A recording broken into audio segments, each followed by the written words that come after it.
Good morning, welcome. This is Juma Game Reserve and we are bringing you our Sunday morning safari here at Wilder Safari. Hope you can enjoy the morning with us. My name is Marc, Seb is on camera, Craig back in final control, and nice fresh morning. And it's, well, Sunday morning for us, Saturday night for some of you, Sunday morning also if you're on our side of the planet. And thanks for joining us. Join us as we go along on our morning safari. We're going to find some animals for you, and we're going to start off by maybe having a look down Gowrie Dam, because last night, or early this morning rather, quite a few of you have written in and told us that you saw some leopards, and looking at some of those photographs that were sent in, it seems to be Karula's cubs and maybe Karula as well. Somebody said that it looked like at one point there were 4, and that could be maybe because Induna joined them, or maybe the father. So it'll be interesting to go and see some tracks and see who that was down there. Start of an interesting day. A little bit of cloud in the south. Quite a cloud bank. There was yesterday too. There was this distinct front that I expected to come overnight, but it didn't. But still, maybe this one is going to hit us.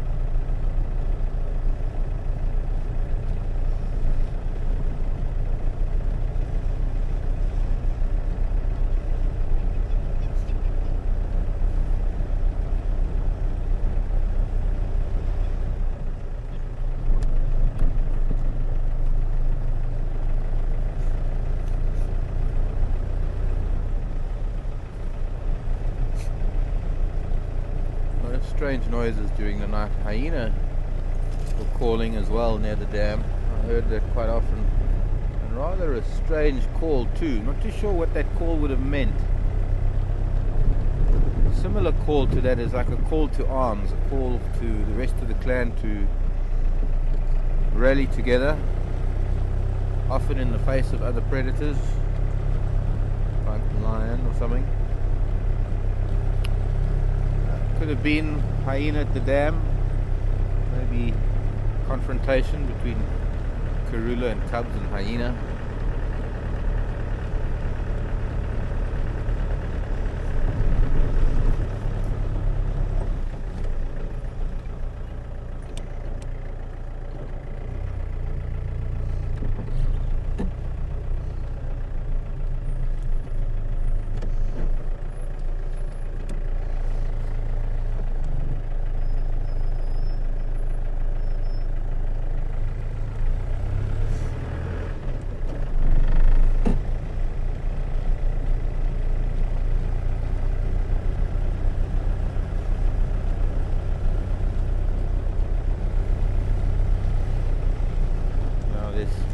Cloud in the southeast. As the sun starts coming up, it starts painting the cloud different colors. You get to see some of the different layers that are there.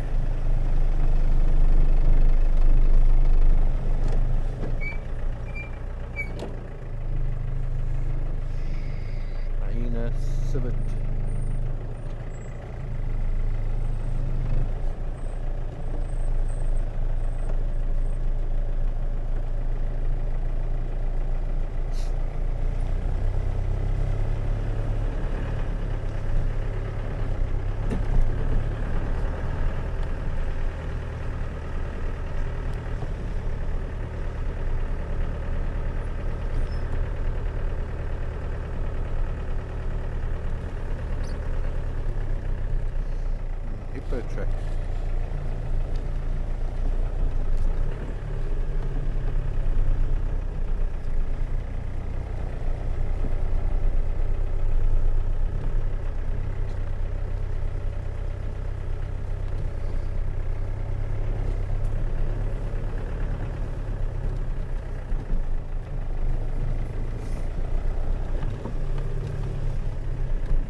hippo up and down the road, side to side. There are tracks of a youngster here, but not a newborn.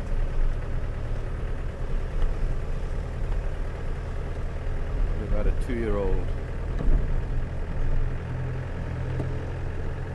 Oh wow, look, there's a combretum in flower. Oh, that's nice. Here's a flower for everybody. Mostly for the ladies.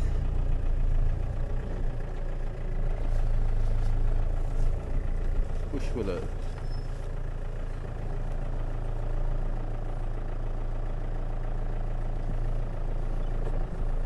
Large fruited bush willow.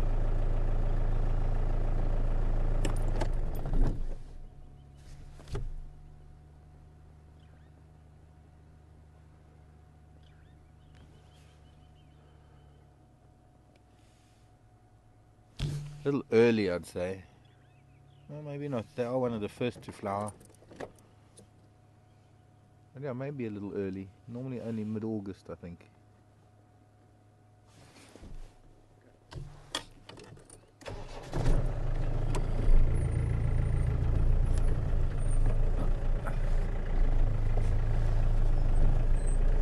I think we're going to be in for an interesting time this summer, this spring.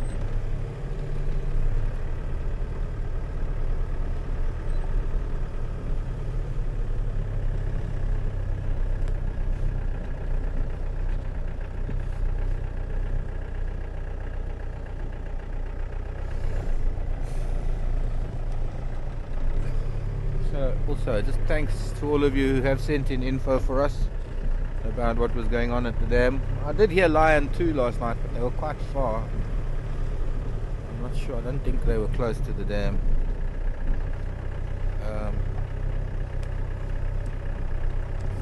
But thanks for the info about the leopards and the guinea fowl. Catching a guinea fowl, I believe. A lot of emails that came through about that. So thank you to all of you. Apologies if I'm not naming you individually.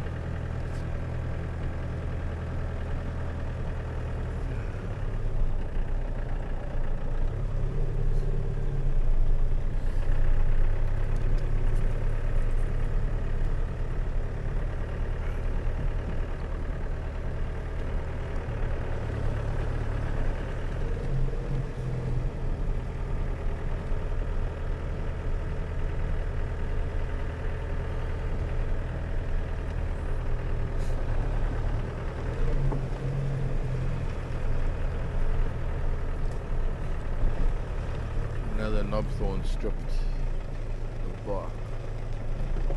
Elephants have been busy.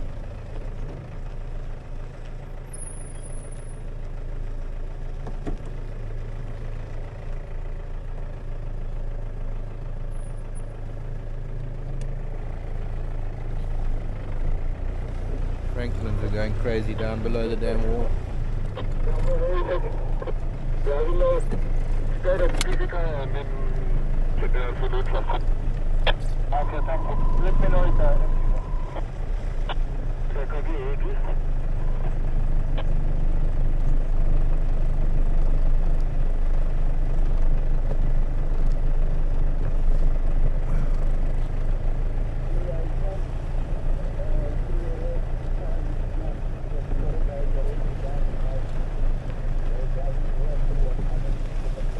Tongue in the road.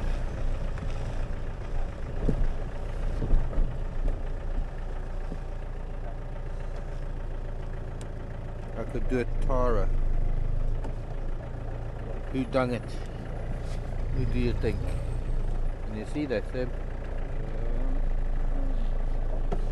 No,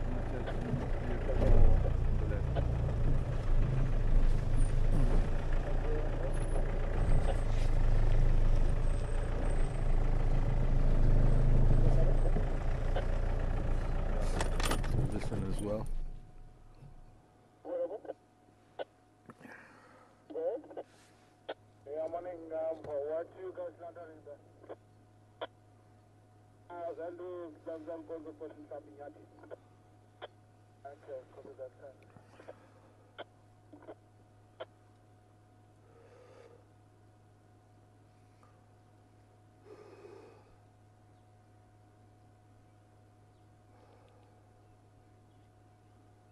fire-breathing dragon. Okay.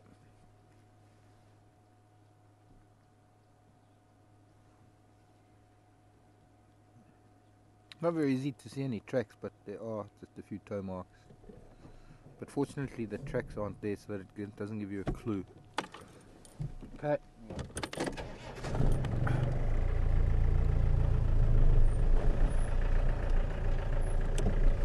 Okay, but here's the other thing. Here's the rub. Oh, it smells.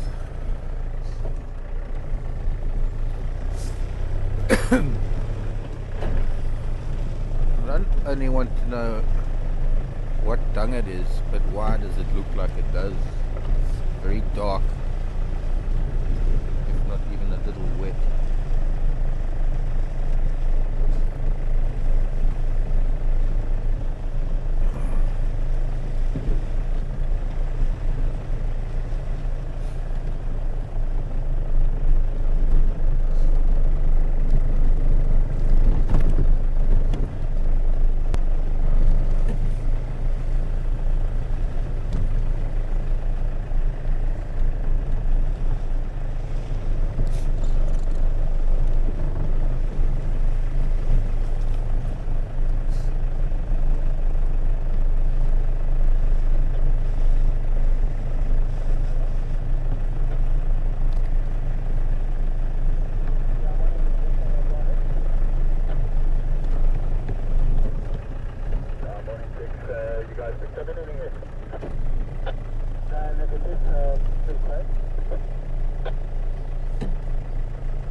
Hippo out of the water, coming back in. You might see him running and crashing back in the water. Texan's gone across the dam wall.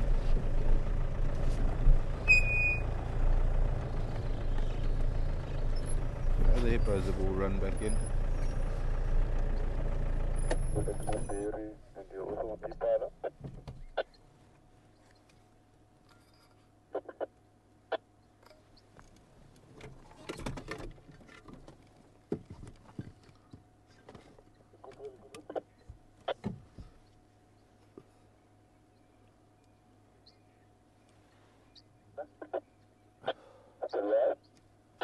Yeah, morning.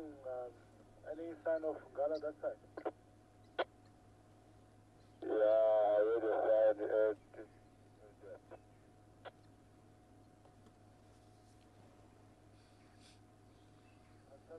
Confirmed last night.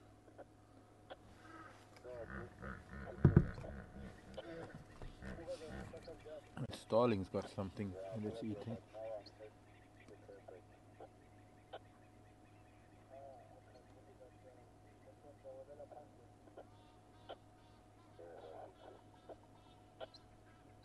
Grasshopper or something with wings.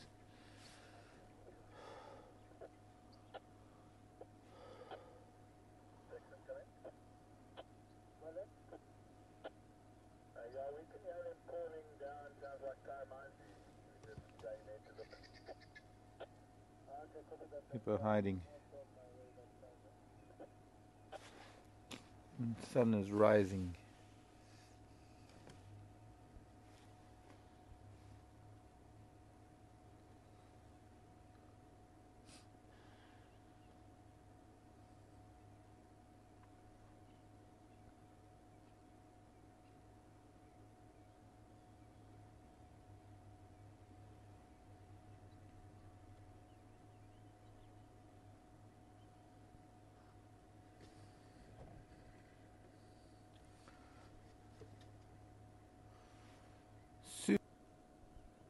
Bit of a sunrise. I just want to go back a little bit, see if we can see the sunrise. And then I'm actually going to go down below the dam wall. Alright. Okay.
Well, it seems you lost us for a bit there, so it seems like stream went down. And there was a question about Stormy the hippo. I'm just saying, I'm not seeing tracks of a hippo small enough to be Stormy. But it's hard keeping track of the hippo now because we don't have the camera. So I don't see the dam at all unless I'm here at Gowrie Dam or at Buffelshoek Dam. So I don't know what's happening with the hippo these days. Brief visits to the dam don't tell me much. And hard to keep track of individuals. No, Elvis. Nothing yet, Elvis.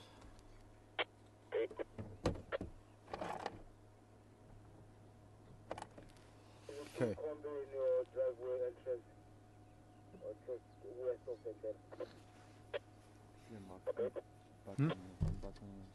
Okay.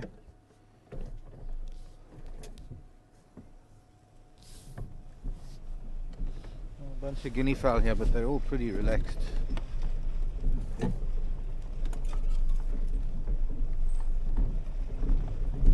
think we'll just pop down below the dam wall and have a look down there.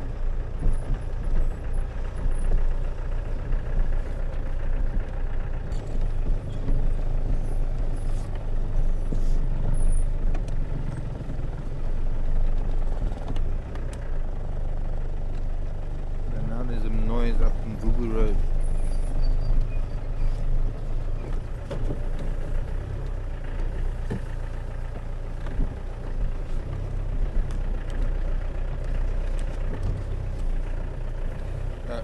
Elephant blocked this road.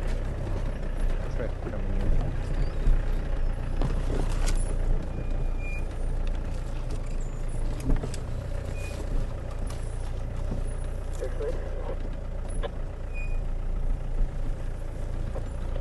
Morning, Suzanne. Suzanne's asking if hippos can run, and yes, Suzanne, they can, and they can run very fast.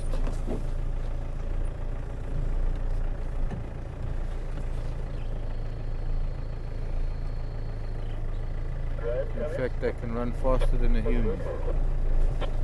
Most people.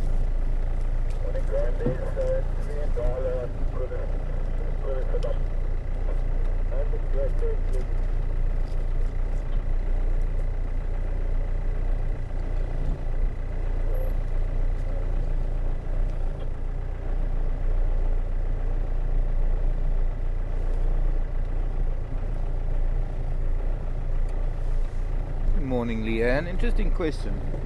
Leanne wanting to know about an elephant's trunk, how functional it is. It is very functional, Leanne. Elephant's trunk is as good as a hand. The tip of it is as good as a hand. They are extremely dexterous and adept at picking things up, maneuvering things. They do drink with it, but not like a straw. They drink with it by sucking water into the trunk and then squirting the water into their mouth. But they don't suckle when they're nursing. They don't suckle with their trunks because being very, very small, they don't have the dexterity yet. Elephants are not born with an instinctive ability to use their trunk in different ways. It's something that takes many years to perfect, especially things like sucking up water, taking in sand and dust to have a dust bath, or mud to have a mud bath. And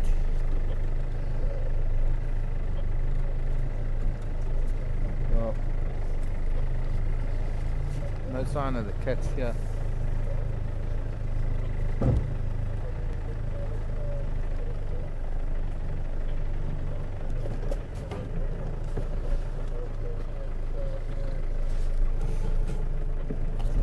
When they're very young, they lift their trunk up above their face and they drink with their mouth.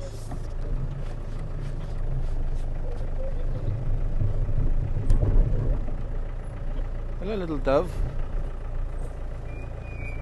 Little emerald spotted wood dove, all puffed up.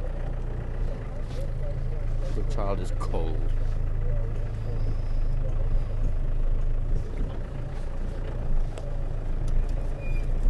Jennifer wants to know. I don't know if I should get to that one. Genital questions.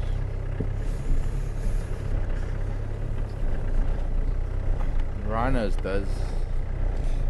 But I don't think a hippo's penis points backwards. I don't think, but no, it doesn't. I mean a rhino.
Good morning, Sydney. Silent Sydney.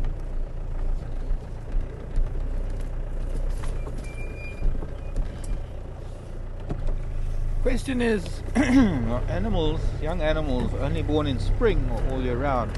And there, one of my very typical responses, Sydney, is it depends. Depends on what animal. In fact, some animals, not very many animals are born in spring. In fact, a lot of animals are born in early summer, but not necessarily in spring. This is the spillway coming down, and this is actually a beautiful waterfall when the dam is overflowing and water is rushing down here. And Induna loves the spillway. This is the overflow from the dam. And there's an old buffalo skull.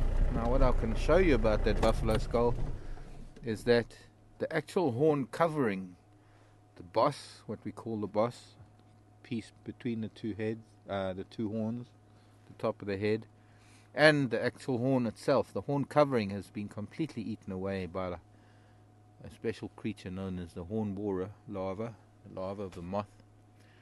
And all that is left is the actual skull part, and that goes to show how much of the skull the horns form part of.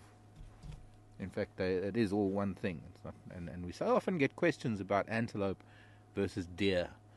And although buffalo are not really technically antelope, they are horned bovids, and in much the same way as the antelope have their horns are part of their skull, so is the buffalo.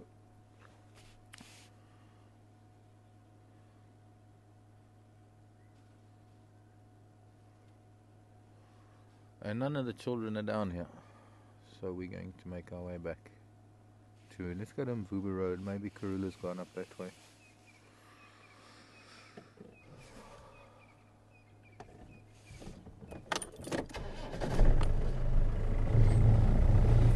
It's really pretty down here. There's not many places in the whole of Djuma that have rocky areas, places where there are things like this.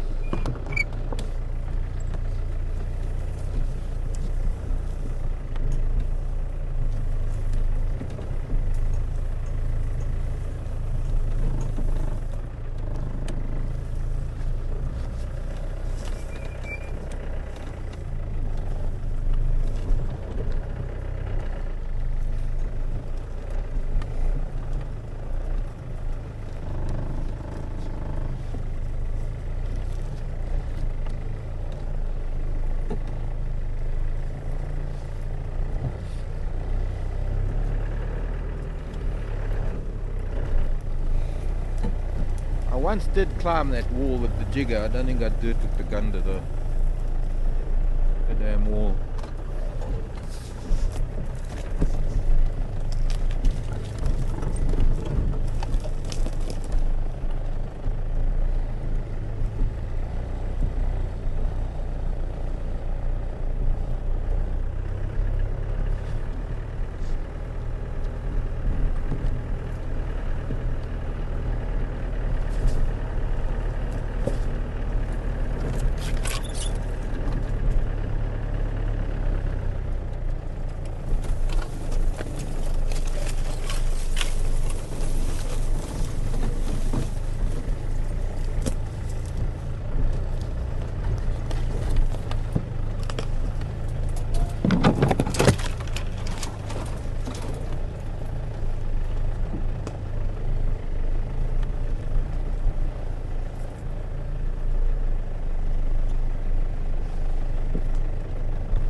Morning, Amy and Diana.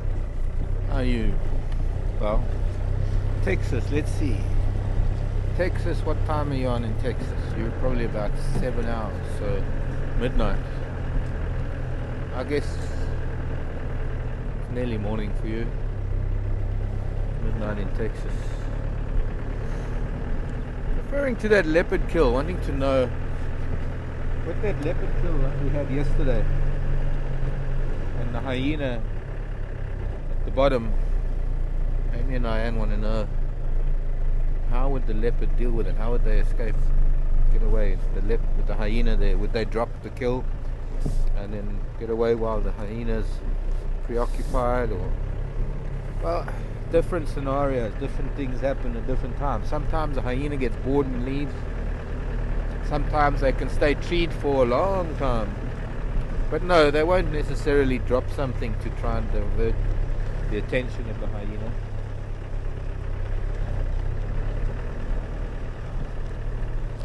Okay, whoever's zooming at the dam today, keep an eye out, because these cats might pop their heads out of the bush a little later when it starts warming up.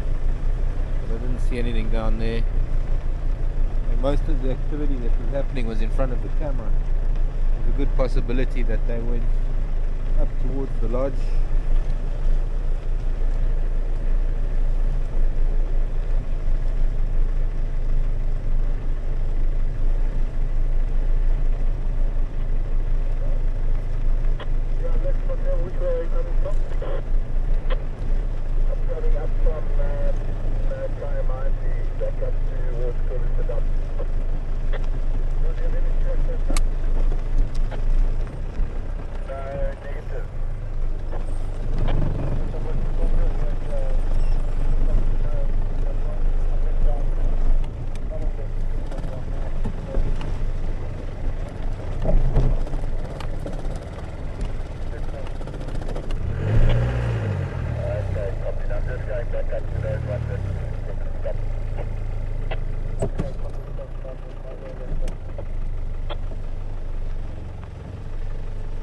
Helps if you're not in third gear going up a slope, I suppose.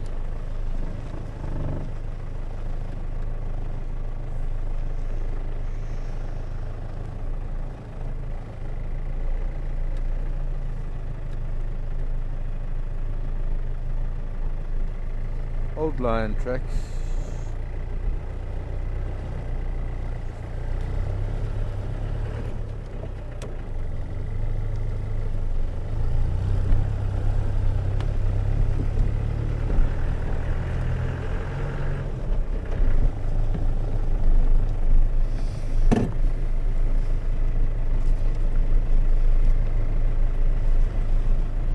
Sometimes leopard will drop the kill by accident, and then the hyena will take it, and then they can get away. I wouldn't say that the leopard would do so on purpose, no. We've seen many different scenarios here with the leopard in a tree, hyena at the base.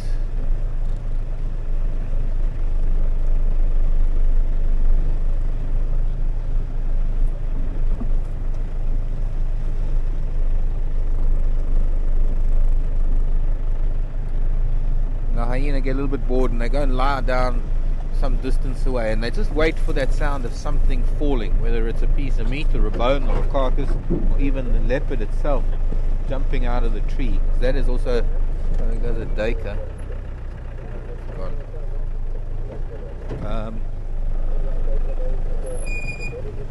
We've seen where as soon as the leopard comes out of the tree, those hyenas, they're like a shot.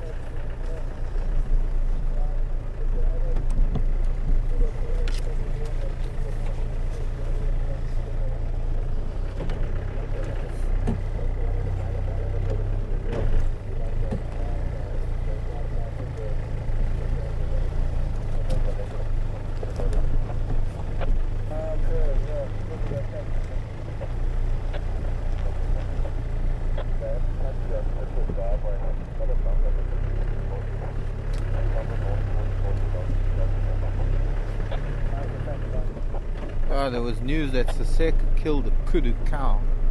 I can't believe it. A little leopard like that killed a kudu. And she obviously so big she couldn't get it into a tree, so it was stolen last night by a hyena. See, if it's on the ground, it's a different matter, because on the ground the leopard will just leave the kill. In fact, in most cases with predators, if they're confronted by another predator and they know that they'd come off second best in a fight, they'd rather leave the kill to the other predator than stand their ground. I mean, we see that a lot with cheetah. Because predators can't afford to have a confrontation, they can't afford to have any sort of injury, because their health and their strength, oh, come off it. Really.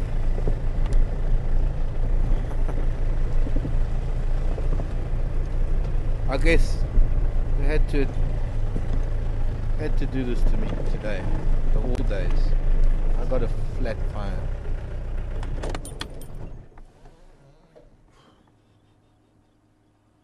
That's not gonna work. Doing it here. Can try.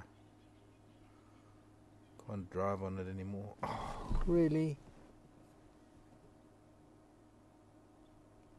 It's my fault because I was bragging the other day about these 10-year-old tires that hadn't had a puncture in 10 years. So, I wonder if we've even got all the stuff for it.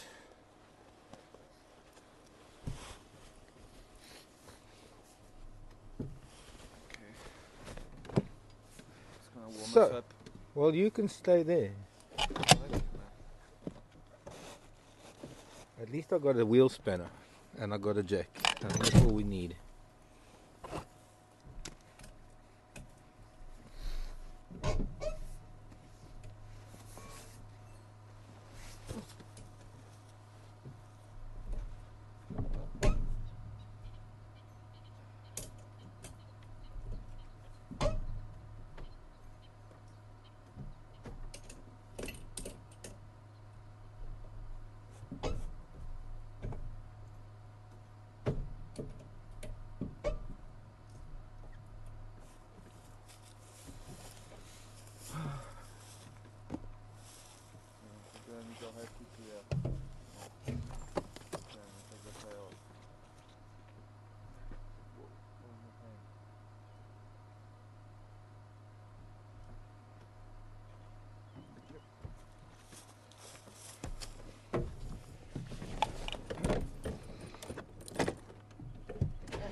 Okay, so I'm just gonna lock it in gear quickly.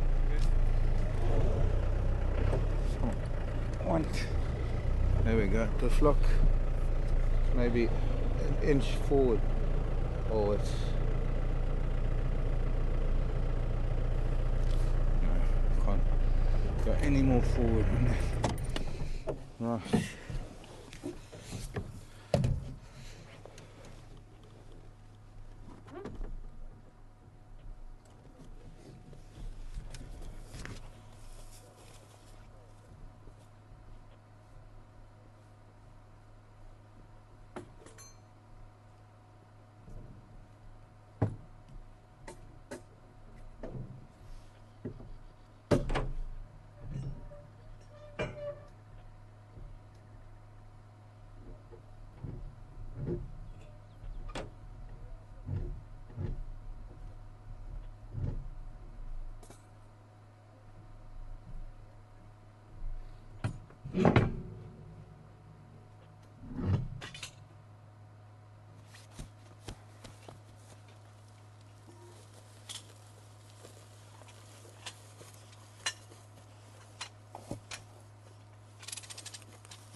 Ja, mal gucken.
Oh, it did warm me up Does, considerably. Now I'm hot, but I'm sure I'll get cold soon. Okay.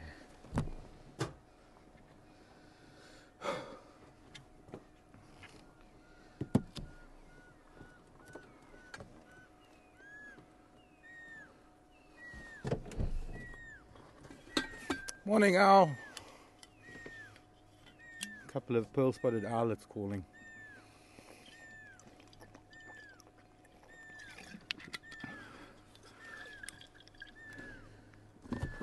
Hey, on we go.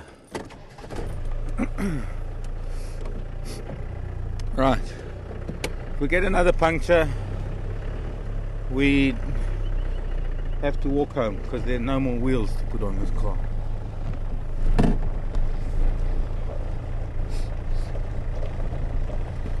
Used them all.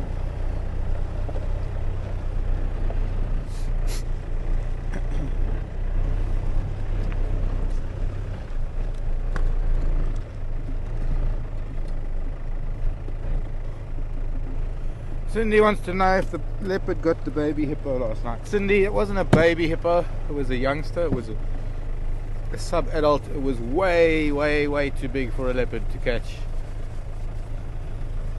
I think it was just curiosity that Induna was sniffing after the young hippo. But I really don't think that he would be able to catch it, yet even a newborn. But that was a big hippo. That would have, I think lion would have trouble with that hippo even. But no, we don't know. We couldn't find him after we saw him sniffing after the hippo at his nose, not the hippo's tail. We didn't see him after that, so we won't know what happened after that. We know, it could have been reversed. The hippo could have got the leopard. Hippo are very aggressive.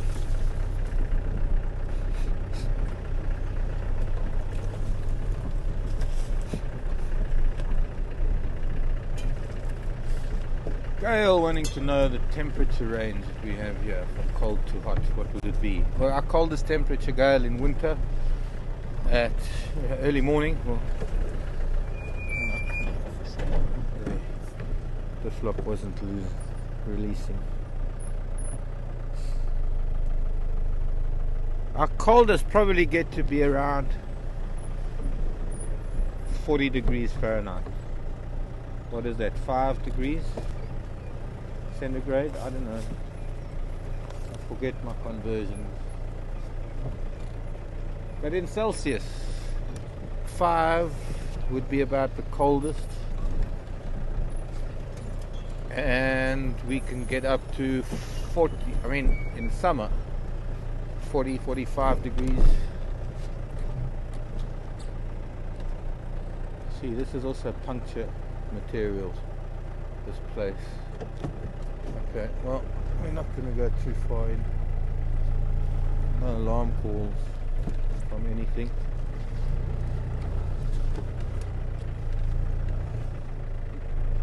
No tracks.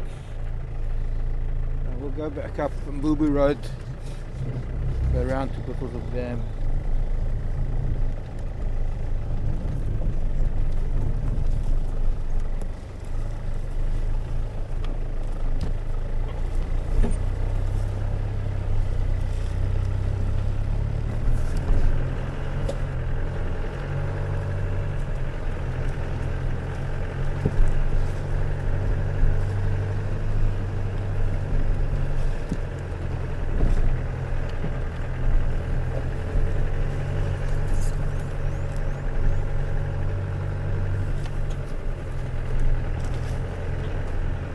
Leopard were here between 3 and 4 this morning, and they could be miles away by now. I was hoping that maybe they were still in the vicinity, but clearly not.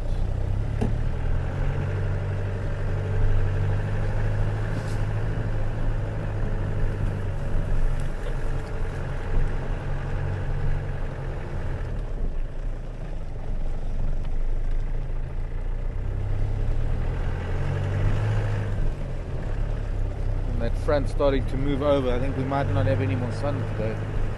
Who knows? But the cloud is catching up with us.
Smelt leopard now.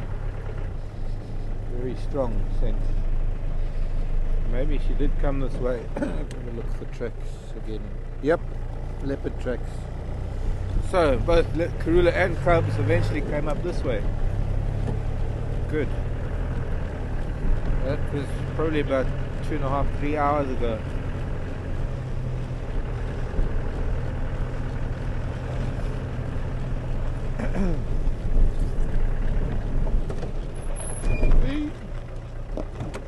Yep, there are the tracks. Oh, there's a fairly big one too.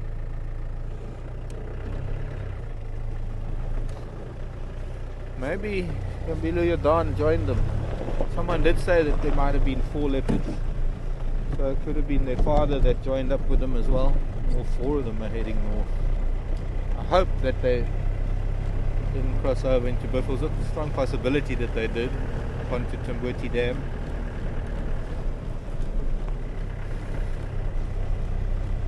Maybe we'll see them here on the fire break. In fact, they might have been walking here while we were looking below the dam wall, and changing tires and things has delayed us somewhat.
Yeah.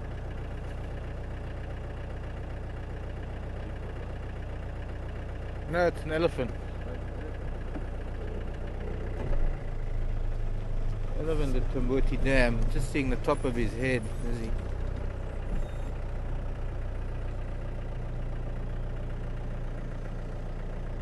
They might come this way. We can't really see them from here.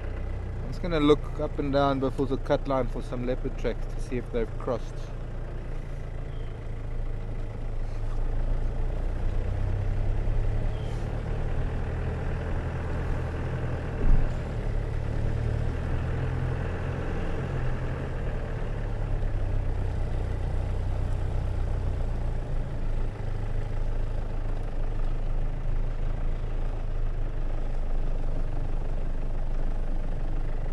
Morning, Catherine. Catherine wants to know what time of the year, what months do summer and spring begin in South Africa. Well, it's the whole of the southern hemisphere, Catherine. Spring technically September. Summer, I suppose you could say November, December.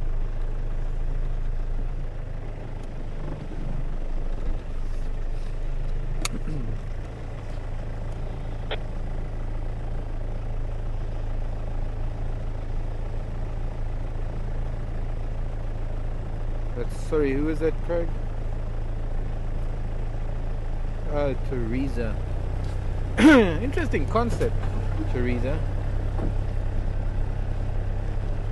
Asking if lions have more ticks than leopards because leopards can go up trees. Not at all, Teresa, no. In fact, it's probably the other way around. The fact that leopards climb trees doesn't really have anything to do with the number of ticks that they have, because they still have to spend most of their time on the ground, hunting, walking, toileting. So, no. Lion sometimes you'd find will have less ticks because lion living in a pride groom each other. Because they groom each other, they're able to keep ticks away, keep the tick infestation down considerably. So it's not really got anything to do with climbing trees. Okay, they didn't cross here, so we got to go look the other side of Tamboti Dam. And what I'm going to do is I'm going to cut through to the fire break. Let's go to the fire break that way. Our station, small ambient law at Tamboti Dam. Also Karula's tracks heading up in Bubu Road with my pimpan. Not seeing anything crossing over Buffelshoek yet.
Sydney.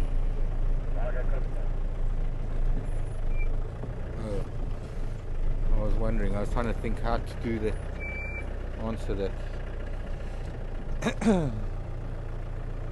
Sydney wanted to know what leopard dung smelled like. The minute there I thought he wanted to know what it tasted like. I'm going to say probably a little bit worse than dog. Poo. But yes, it probably smells just about the same, if not a bit worse than dog. It's an entirely meat diet, so I don't know how I can explain the smell of something that smells like that, Sydney. It is foul. It's not as foul as lion. Somehow lion dung, one of the worst. Lion and baboon have probably got the worst smelling dung of all animals. Almost, it's like it produces a gag reflex, or elicits rather, a gag reflex. Our dung isn't the greatest either. Our dung, especially after we've been eating meat as well, it's not very pleasant.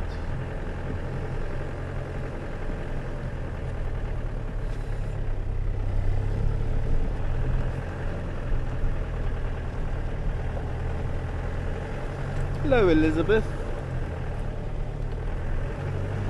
Do cheetah bring their kills up a tree? Take their kills up a tree. Bring, take. No, Elizabeth, cheetah don't climb trees. I'll show you a tree that cheetah will be able to climb, but cheetah don't have very sharp curved claws like a leopard that can grip a tree bark for them to climb a tree. Cheetah don't have strength in their arms to be able to do that. Cheetah have given up strength and power for slim bodies and long legs, that they can achieve high speed, so that they can hunt their prey down on open grassland areas, and they barely have the strength to drag their kill under the shade of a tree. So cheetah are very weak cats. In fact, cheetah are not very dangerous at all. Oh, there's a leopard baby.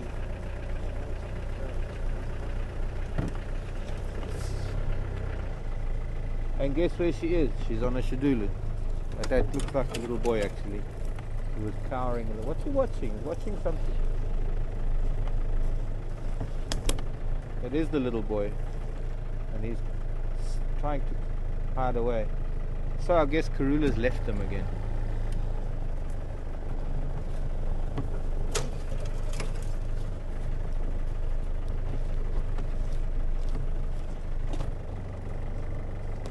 There's a nice gap. I don't know. Looks like little boy. He's very shy. Is it okay? Yeah.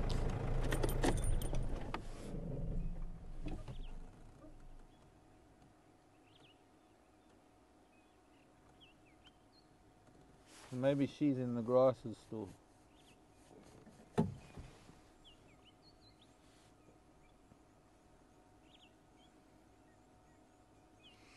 Now, his character, we decided we're naming cats today. Before we go off air at Safari TV, we are naming these cubs.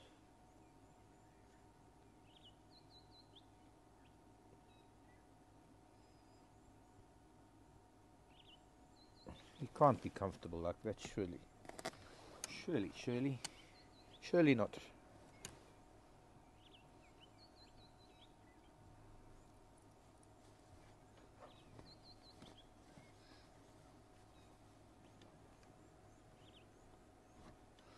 And well, his nature has been very shy. He's always been timid. Now, if I was going to say I'm scared of snakes, which I'm not, but I would say Tachava nyoka, which means I'm scared of snakes. Chava, C-H-A-V-A, is Shangaan for afraid or scared or wary. And that's what we're proposing. One of the names we're proposing for him. Chava. And if you look at him, it's exactly what he looks like.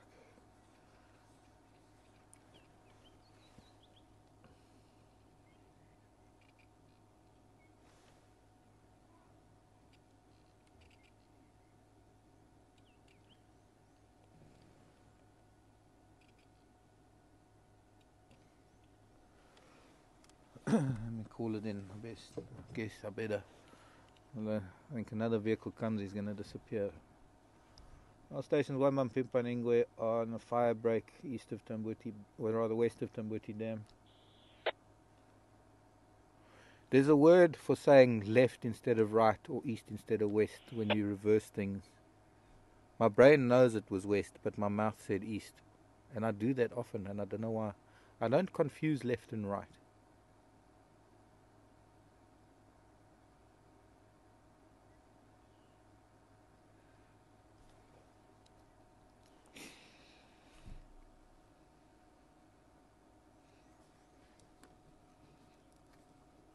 He's quite okay. I mean, yesterday we saw him on the kill. He was feeding on that bushbuck. He couldn't care less about the vehicles moving around under the tree. He couldn't care less about anything other than his mother being chased into the tree by the hyena and her having to be near him while he was feeding on the kill, and he was growling at her and snarling at her.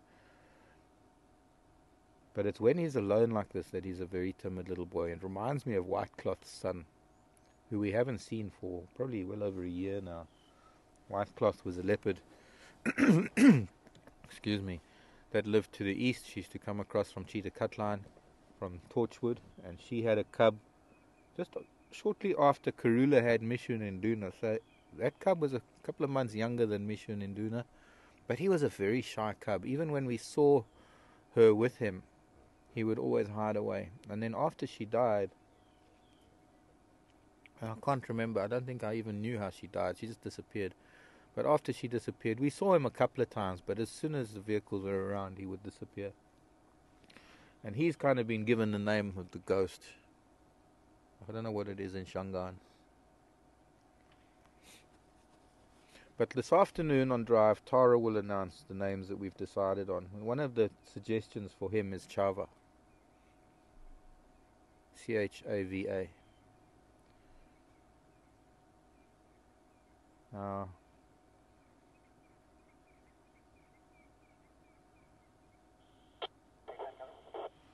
his sister, who normally likes lying on termite mounds.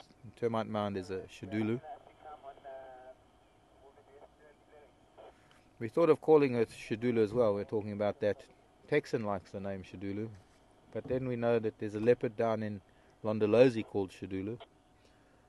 But the other name that was suggested for, because I thought she's a lot bolder than him, the opposite of Shava is Shavinzi. And I like Shavinzi, which is Xavindzi.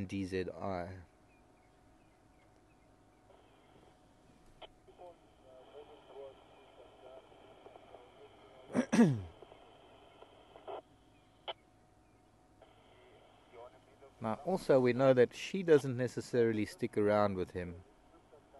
Not the way Mission and Duna used to stay together. And often you'll find when there's a male cub and a female cub, they are completely different in character.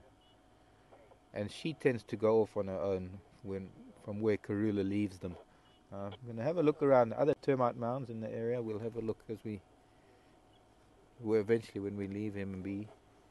He's watching a Franklin on the road on the other side of me.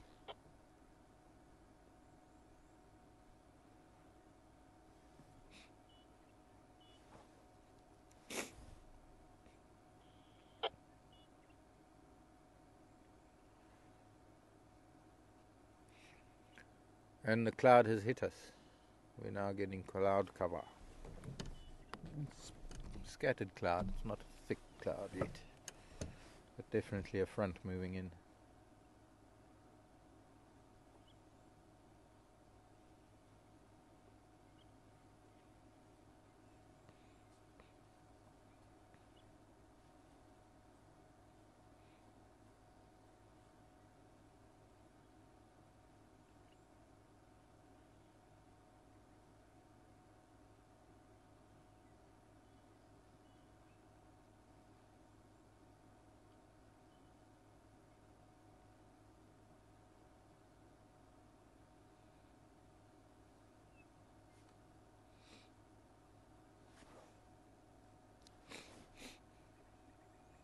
Morning, Annette.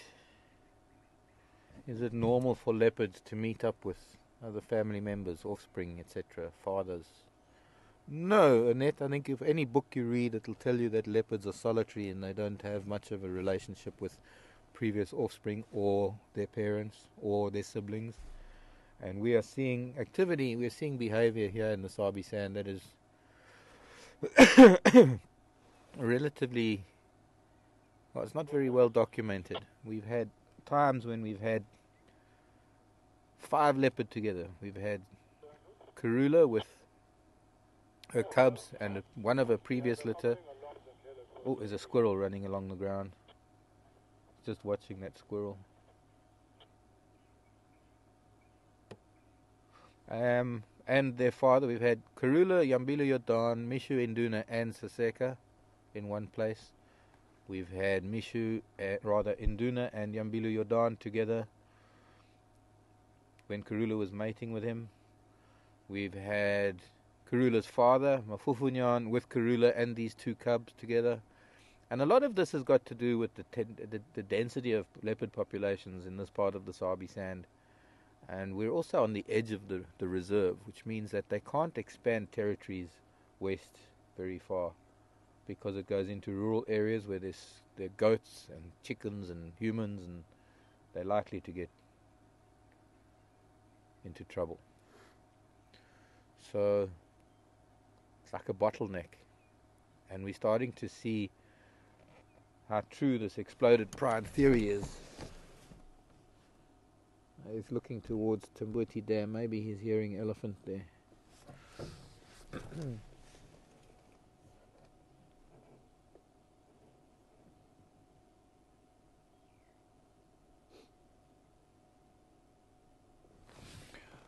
And, well, we're seeing things that leopard are doing that is very interesting. Nothing stays the same. I mean, you read books from 20 or 30 years ago. Things that are happening today are different to what was in the books 20 or 30 years ago, or 50 years ago, or even 100 years ago. Nothing in nature stays the same. In fact, it's quite the opposite. Change is vital. Change is key. Change is what drives everything to be so unique.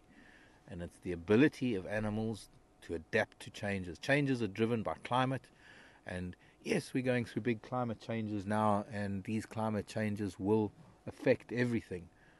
But it's not like the world has never seen climate change. Climate change is as normal as the sun coming up every day.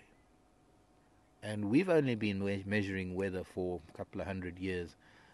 Things have been around for several billion years. And in those billions of years, we have only an inkling of an idea of how the climate has changed from ice ages to warm ages and it's the ability of animals to adapt to those changes that make them so unique and make them such a distinctive species. And if an animal species cannot adapt, whether it's climate change, whether it's change to the habitat as a result of climate change, or whether it's adapting to the changes created by other animals adapting to change. There's so many factors that are involved that if an animal isn't able to adapt to those changes, it gets overtaken. It no longer fulfills its niche, and it becomes extinct. And he's still watching a squirrel. I'm talking and talking, and I'm not watching him. But when it comes to animal behavior, you can never say something is cut and dried, that is going to be the way it is till the end of time, or this is the way a leopard behaves right throughout the leopard's range, which is right throughout Africa and into Asia, and the Middle East. So you can't say what happens with leopard in this part of the Sabi Sand goes for leopard in the Serengeti, or even 50 kilometers away in Kruger. There's nothing really that you can say is so definite. I hope you know what I'm trying to get at. So we're seeing things with leopard that is quite unique. Of the colony. termites can't be exposed, especially this time of the year, can't be exposed to the cold air. They can only live in a very specific temperature. I'm going to just move forward. We're going to try and change our position. They have to live in very distinctive temperature ranges, and those holes, of course, the termite mound would lose its temperature and the termites would die.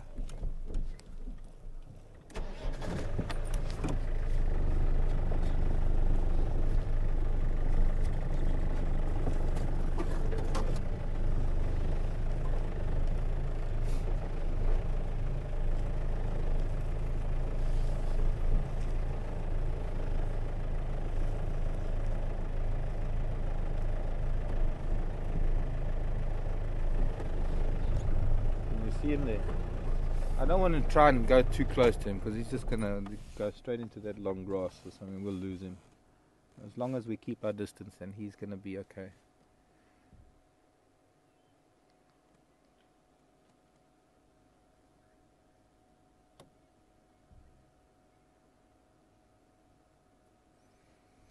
Jennifer, I noticed that myself. Jennifer's asking, is it the light or are his eyes really light in color? They are very, very pale.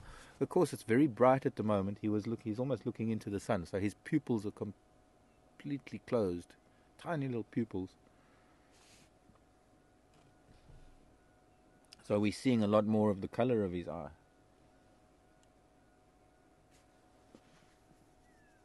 Eyes, sorry. He's got more than one.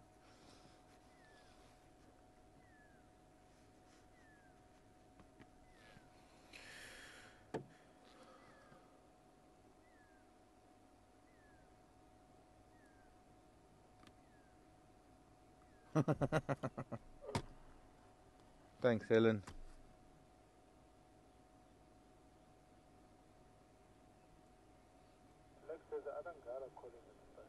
Thanks, Ellen. Don't name him scared. Name him aloof or cautious. Which side? And then, of course, don't name her Shadulu because there is a leopard named Shadulu.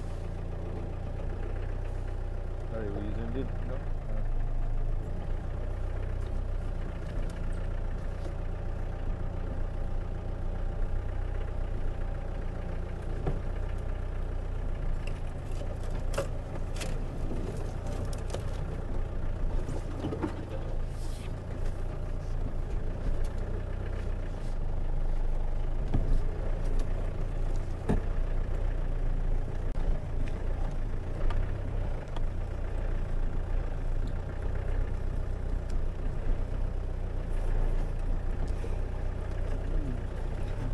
Southeast is still looking pretty dark.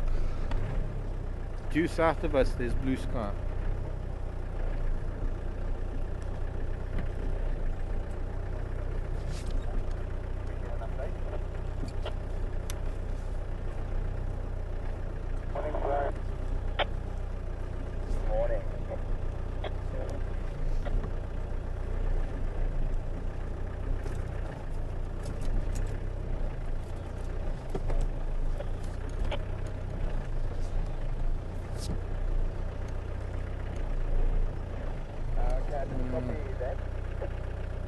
He's just going to the other side. He really doesn't like cars.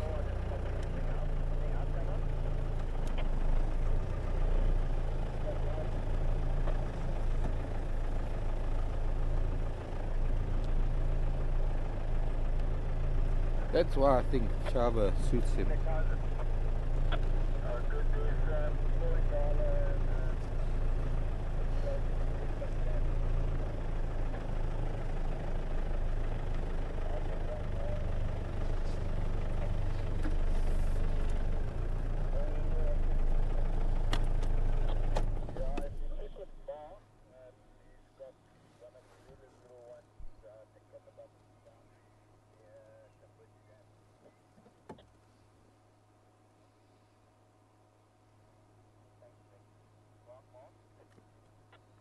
Now, Mark, go ahead.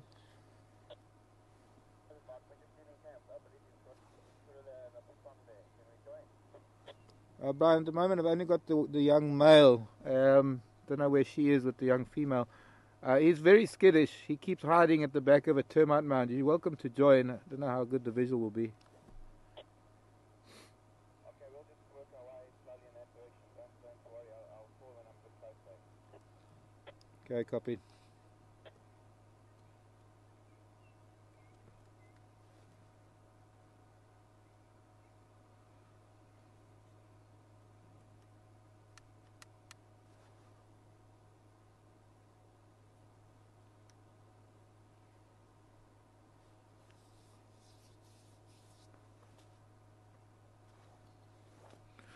Don't worry about waiting for us, Mark.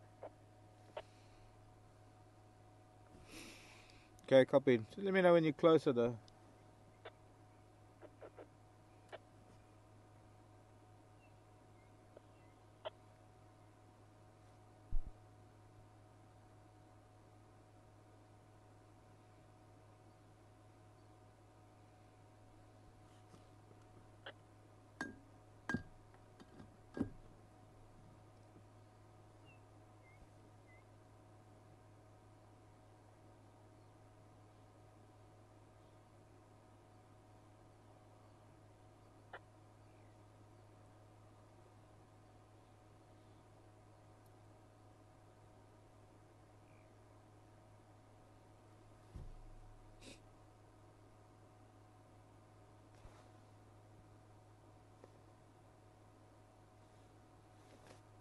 You can see that little spot on his left shoulder now quite nicely. Little beige spot.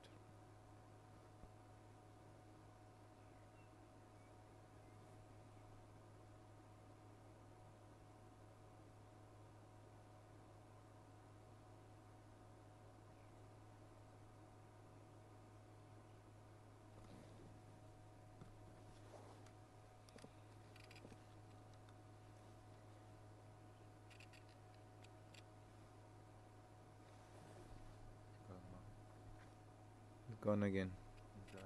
Climb down though. Climb down on the other side.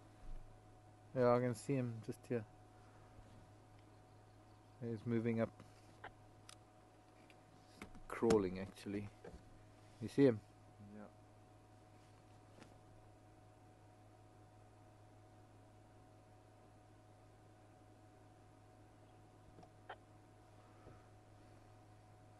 Yeah. That tree just in front of behind him, but they can't. Let's try and get back to them. We'll see where he crosses over. If cheetah do, because cheetah like to use things as vantage points.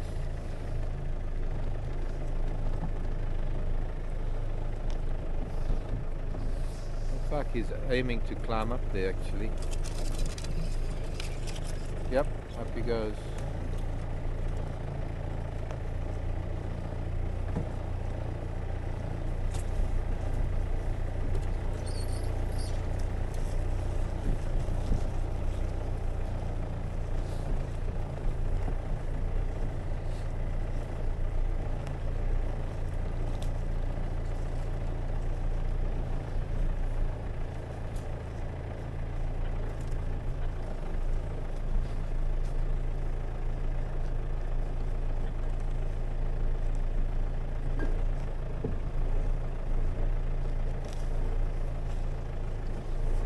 Oops.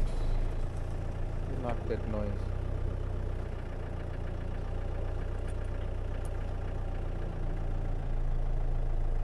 Try and go to the eastern.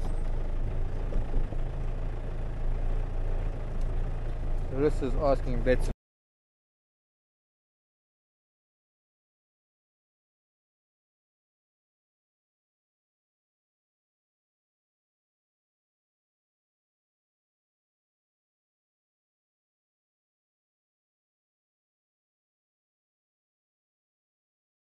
Can pile sand on top, pile sand grains on top of each other, and we'll be seeing that in the summer when the rains are coming. You see how the ants make little anthills at the entrance to their nests, but they can't glue the sand together, so there's a limit to the height at which a little sand mound can grow, and that's normally only a couple of inches because the sand keeps falling down. And ants will cover the entrance to their burrows with little mounds of sand, so that when it rains, it forms like a cap on top of the hole to prevent water from going in. And it's often a sign that rain is coming.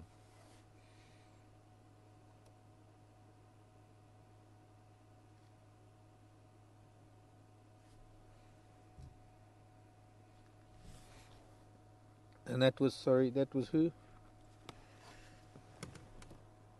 Randy.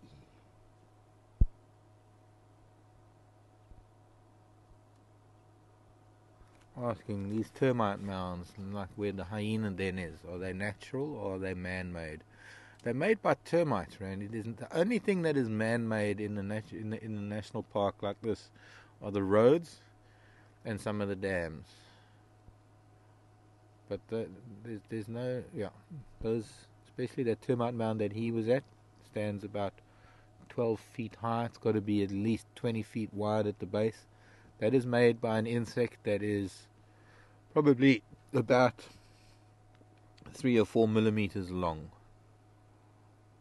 And if you can imagine, a colony of termites, probably a couple of 100,000 of them, taken decades to build something like, if not even a couple of centuries, to build a termite mound as big as that.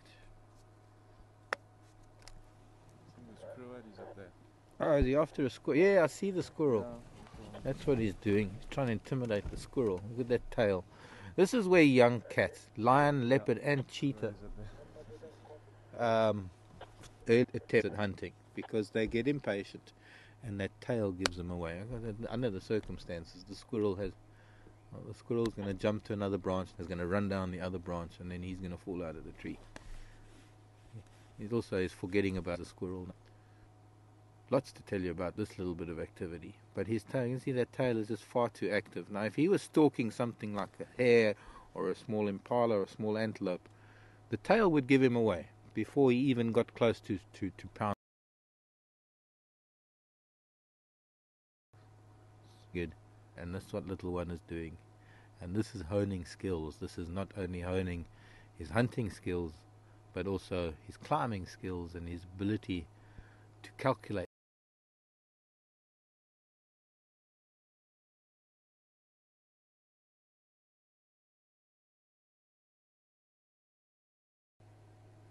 African wattle that he's in.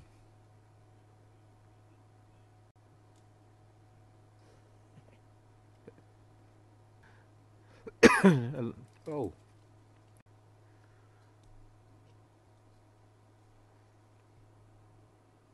It's like the squirrel is saying, come and try and get me. Yeah, it is like that. Same sayings like the squirrel saying, come and try. The squirrel could get out of that tree so quickly and so easily and run to another and disappear.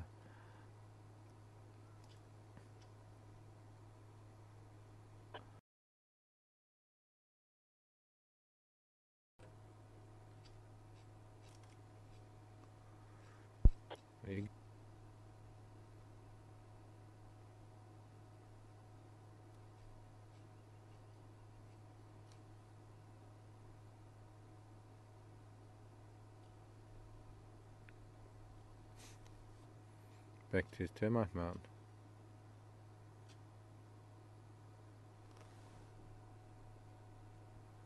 Franklin's. Maybe he'll go for a Franklin. Franklin's walking around.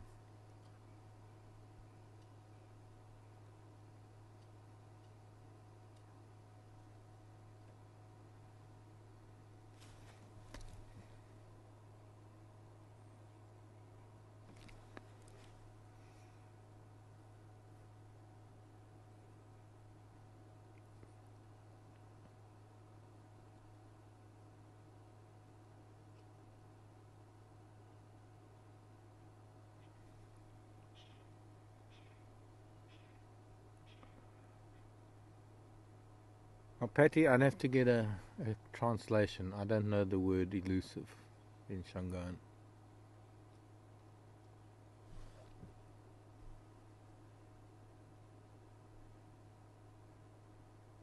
I'll try and keep up with him a little bit. Another tree.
Patty wanting to know if leopards ever.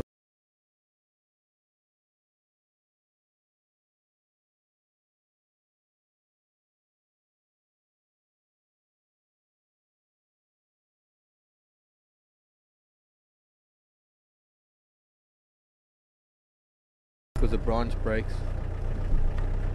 I don't know, I've never known that.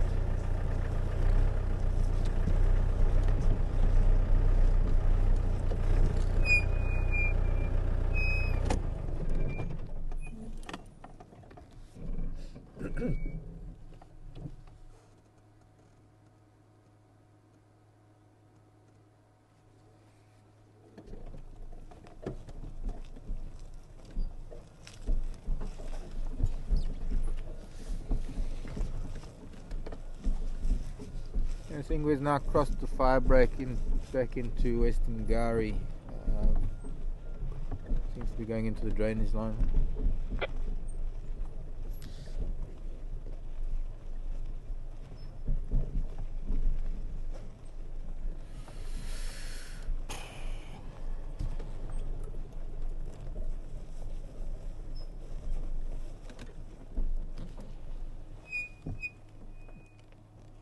Lots of leopard tracks here. So, guessing that the rest of the family is here somewhere. Don't know where he is now. Marc? Go ahead. You reckon you're going to lose it soon in the thick? I have already. I'm going to try and pick him up again. Yeah. Okay, should we drive down Gari Cutline? No, I'm just off on Vubu Road. That's just south of Tambuti Dam, Pan. And he's just gone into this really long grass just south of the fire break. We've just gone past Gari Cutline, so we'll head towards Vubu Road and turn there and listen for you. I'm not off-road yet. If I go off-road, it's going to push him. I'm seeing a couple of spots now. He's stopped again. But yeah, keep coming. I can point you in the right direction. Okay, thanks.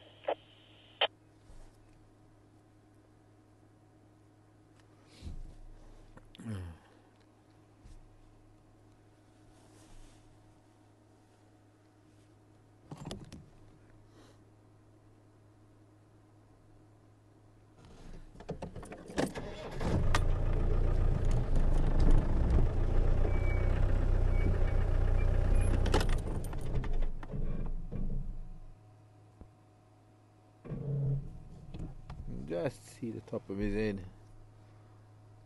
Be nice if he just stays there until Brian comes. Could be the families in there. There are tracks on the road here where they've been.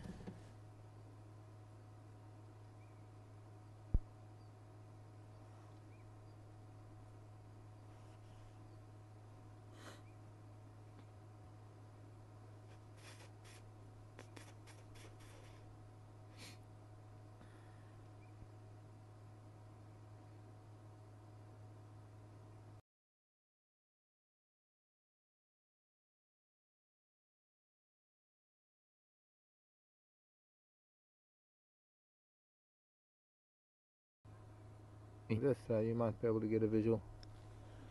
Those kids are screaming.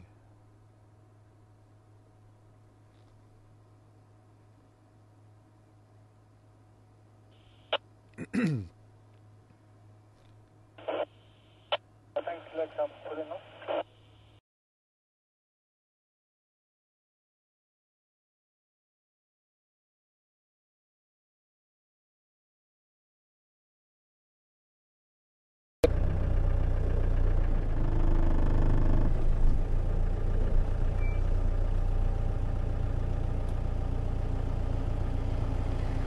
Morning. He's just disappeared down this pathway. You might see his tail sticking up.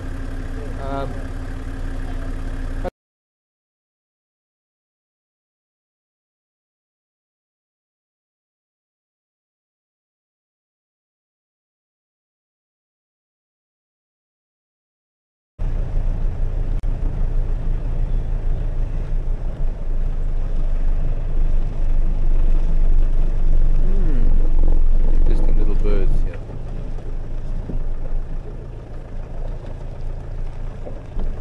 If they'd sit still, if they're not.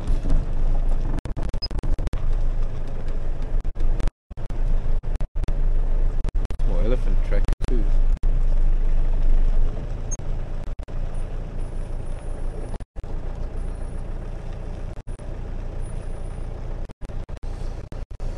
No, not going to see them. They will still be eating.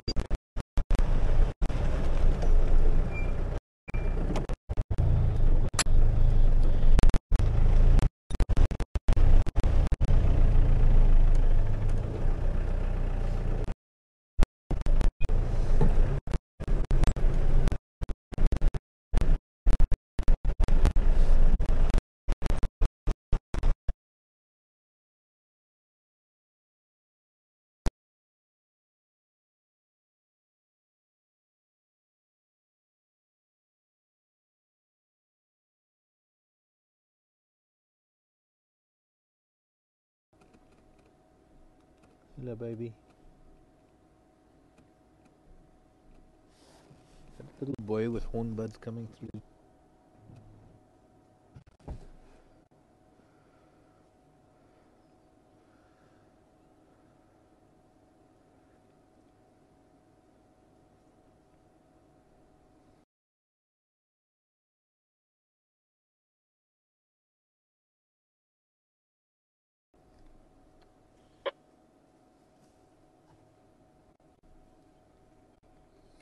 Running to Big Brother.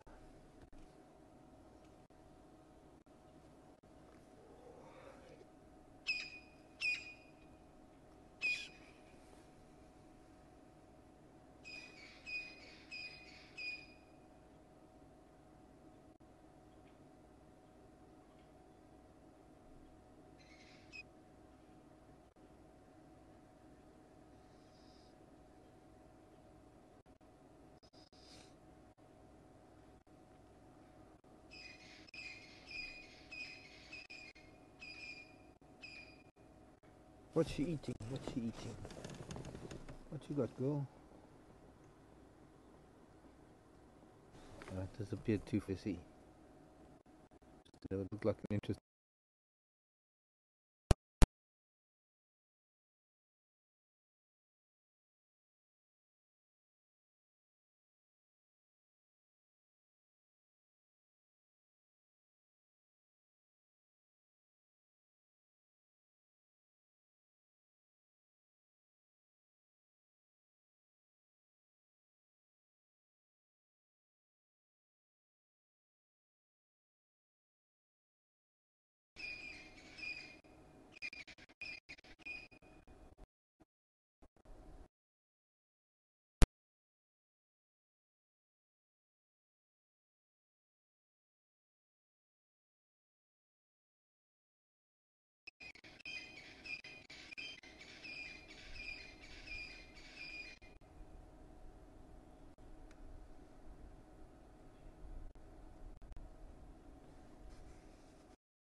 too well.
Somebody in chat wants to know which vehicle I'm driving. Can't you hear?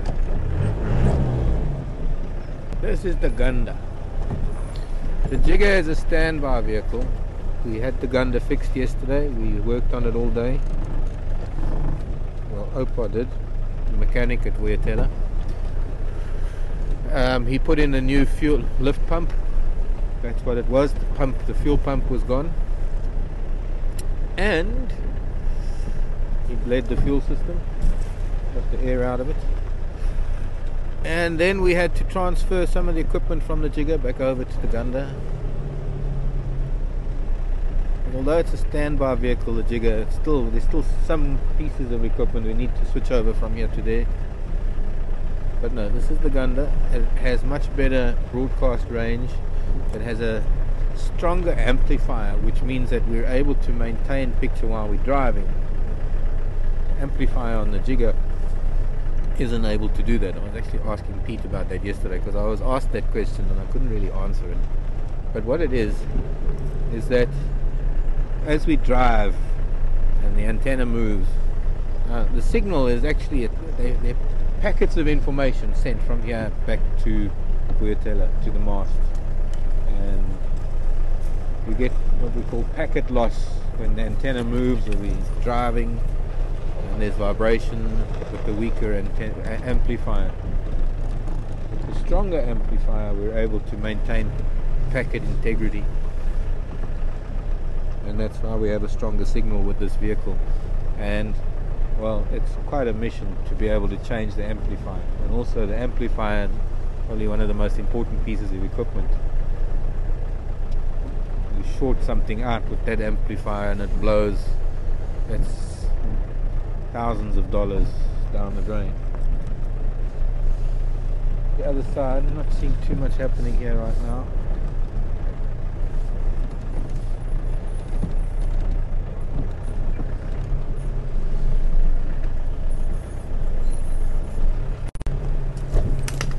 Hello, Shanae. How's Diane this morning? Well, it's tonight for you. You're reaching the end of your weekend, Shanae. In New Zealand.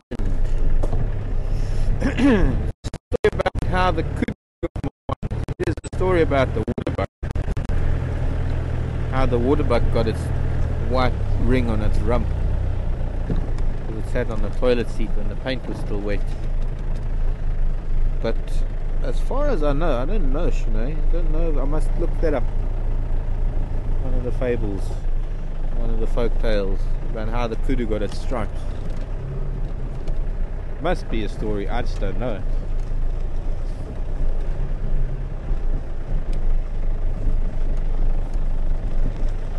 Craig says there is. Tell me, Craig.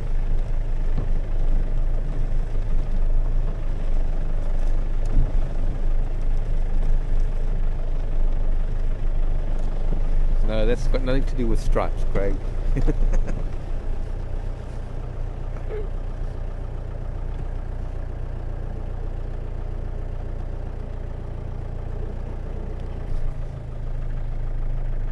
Not even any hippo here, although I did see some ripples earlier. Some little waves, so something moved in the water earlier.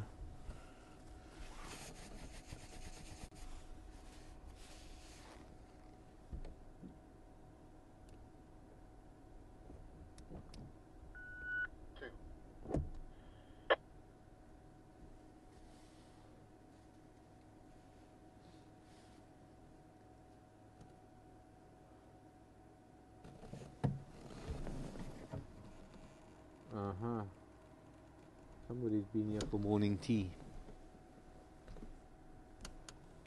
Somebody's been.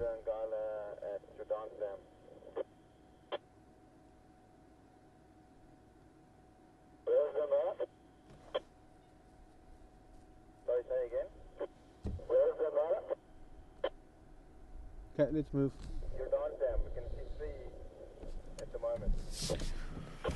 Jordan's Dam got some lion, but we can't go there. Susie wants to know about the hyena den. Have they moved? Are they still there? Can we go? Susie, unfortunately we're on the opposite end of the property. It would take a long time to get there. This afternoon, I think we'll go and say goodbye to them.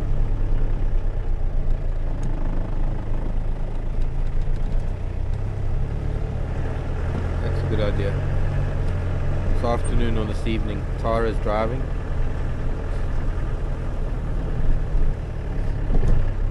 Perhaps we'll swing by.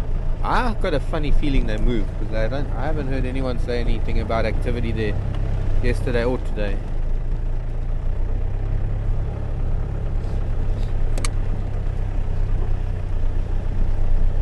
Anyone check the PC car?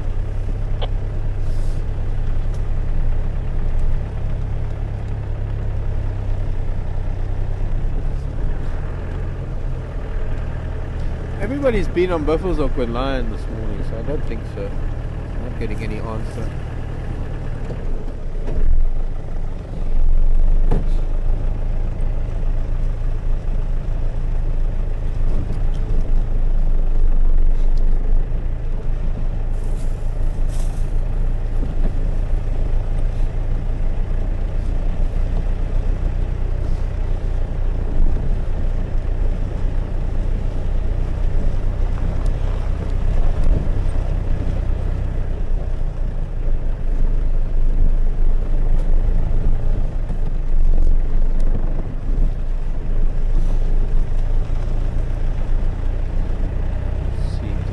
a rhino. I haven't seen a rhino for a few days. Here's one of the middens, not fresh dung. I've seen a lot of tracks recently, but I haven't managed to find any of the rhino. I wonder where our big crash of a, oof. Oh.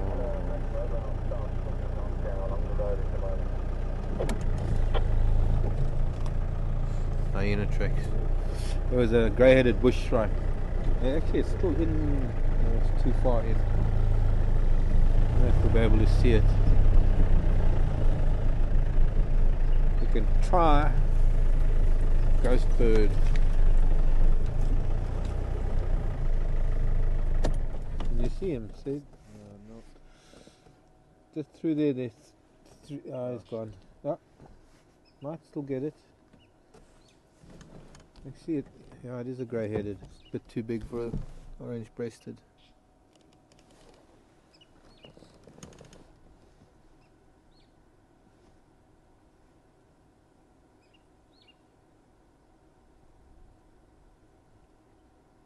Yeah. It's known as a ghost bird. In Afrikaans spookvoël. Did you get it? Yeah, I lost him now. Yeah, I also lost him now. I think he's gone. But I got him. A brief visual of it. I should have got everyone guessing what it was.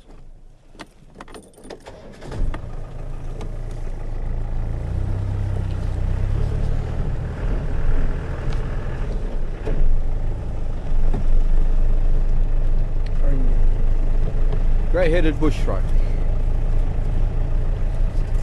One of the bush shrikes has one of the heaviest beaks.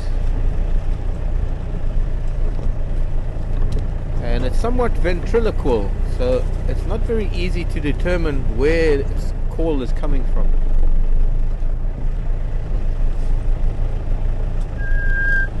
That's its call.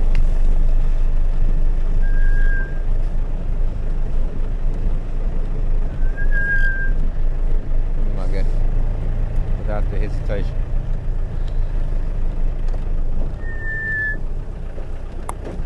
Makes a click sometimes. There's a little note at the end. Oh wait. Can't do it now. My lips aren't pursing properly to whistle. Old rhino tracks, not fresh enough to get excited about. There's a rhino pathway going through here. Guarri Pan. We'll see what there is at Guarri Pan. No water there anymore, but a lot of soft sand that the rhinos cross through.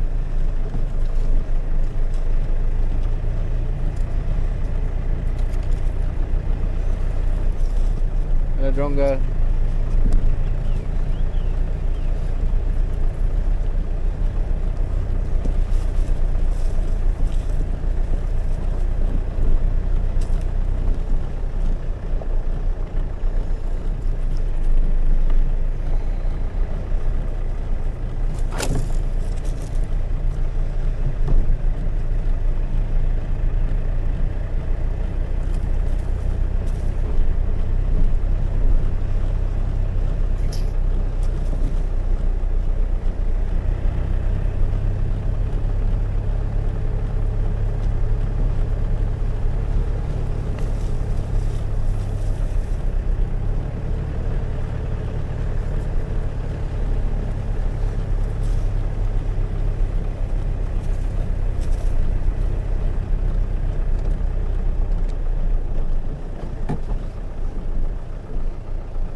No fresh tracks, yeah.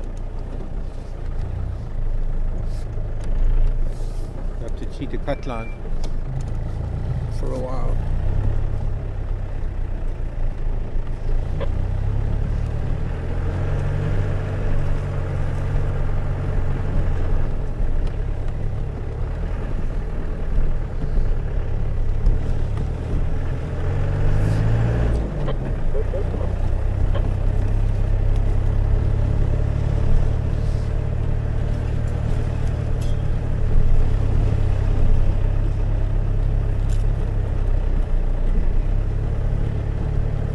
Lisa wants to know how long a hippo can hold its breath for underwater. Lisa. I'd say average around 5 minutes. I think I can push it to about 8 minutes or so, but it's... That wasn't very nice of you.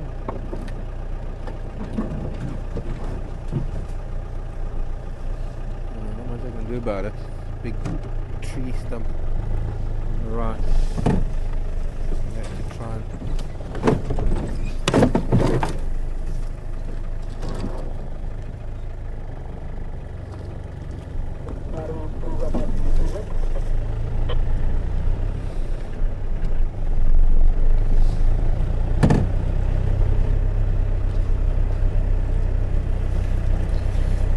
Susie wants to know if hyenas would go back to the other den, the one before this one.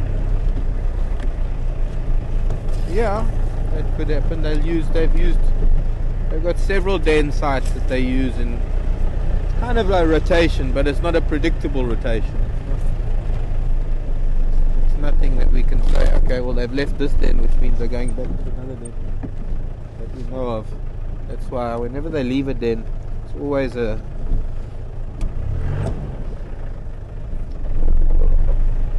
challenge to find the new den site.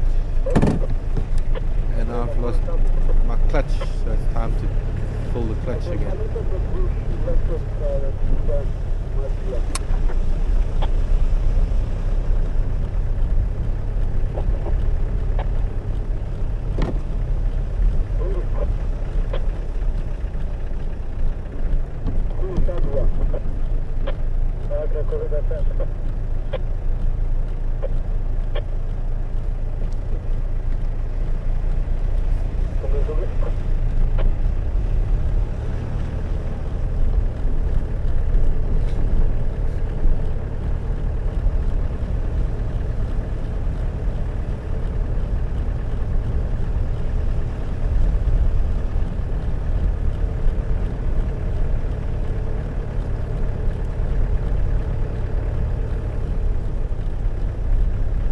Amy wants to know if they fish in the pond and how did they get there. Which pond, Amy? I don't know which pond you're talking about.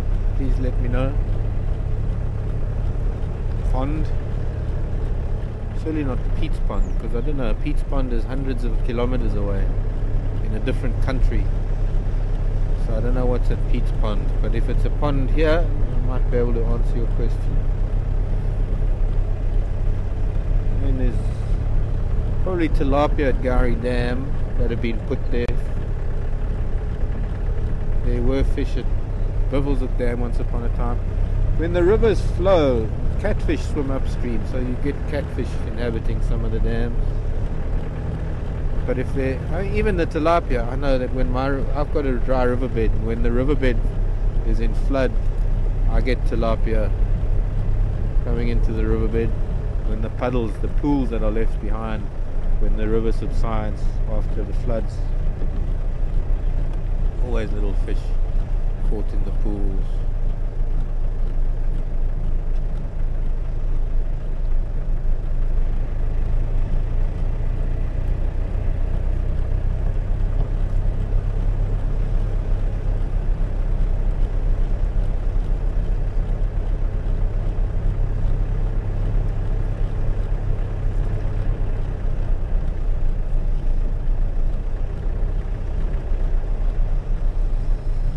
Hello, Impala.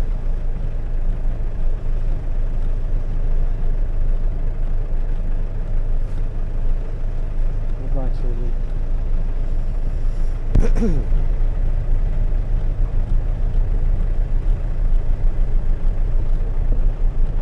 There's quite an icy wind coming up from the south.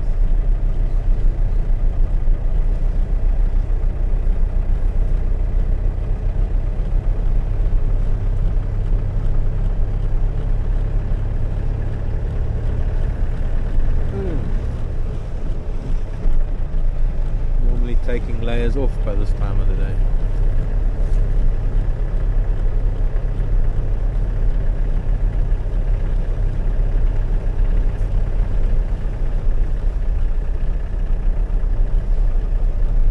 Beverly. Oh, good possibility. Beverly's saying from the kill where we were yesterday with Karula and the cubs and the hyena at the base of the tree, is it possible that if she got hold of that kill, that she dragged it back to the den and there would be possibly evidence at the den? It is possible, Beverly. It is likely. It's also likely that there was such a little left that the hyena would have just eaten what it could there at that tree. If it got any of it, I'm sure it got it, because when they went to check on it, there was evidently nothing up in the tree. There was no sign of the carcass. My guess is that it fell down and the hyena chewed it up. There wouldn't have been much left to drag back to the den. It's possible it would have taken scraps back to the den for the cubs to play with. Whether or not there's going to be anything left, any evidence of it at the den, that's another story. I mean, we've had times where we've seen even what looked like drag marks from a complete animal, because you can see it's like heavy drag marks. And you go to the den and there's nothing there, because there's so many hyenas. They chew bone. They eat almost every single little part of it. Very seldom. You might find the ends of long bones and part of the skull that's left, but generally speaking, it's pretty much demolished. Devoured rather.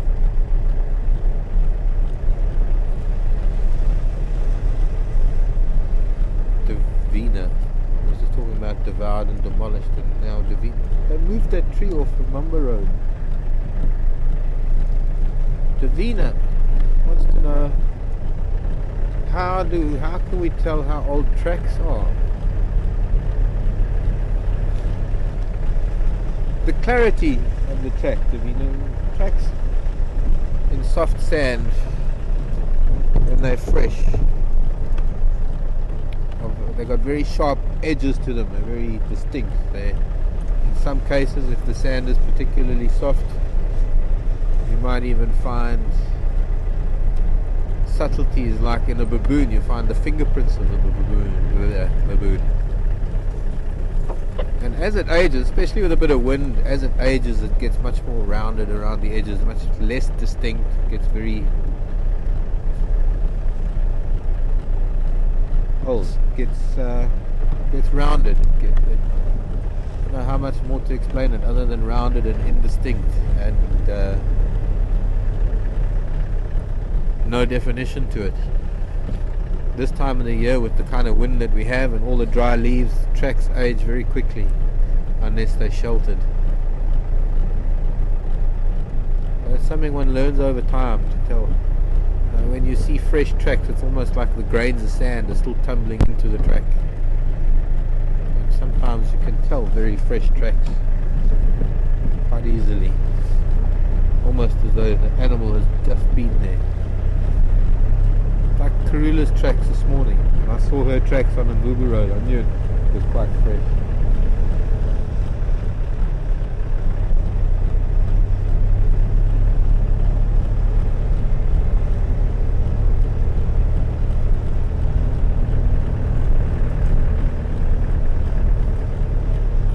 Sorry, Craig, who was there? Rosie. Hello, Rosie. Wanting to know, when we come back in a few weeks' time, where will it be watchable? I think it'll still be available on Ustream. I mean, it's going to be available through Juma website, but I think maybe you'll wait till blogs are posted about that, Rosie. I think it will still be Ustream as well.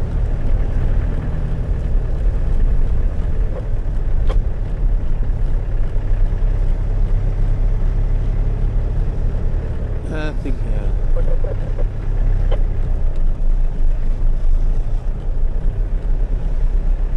Okay, let's go back to Central Road.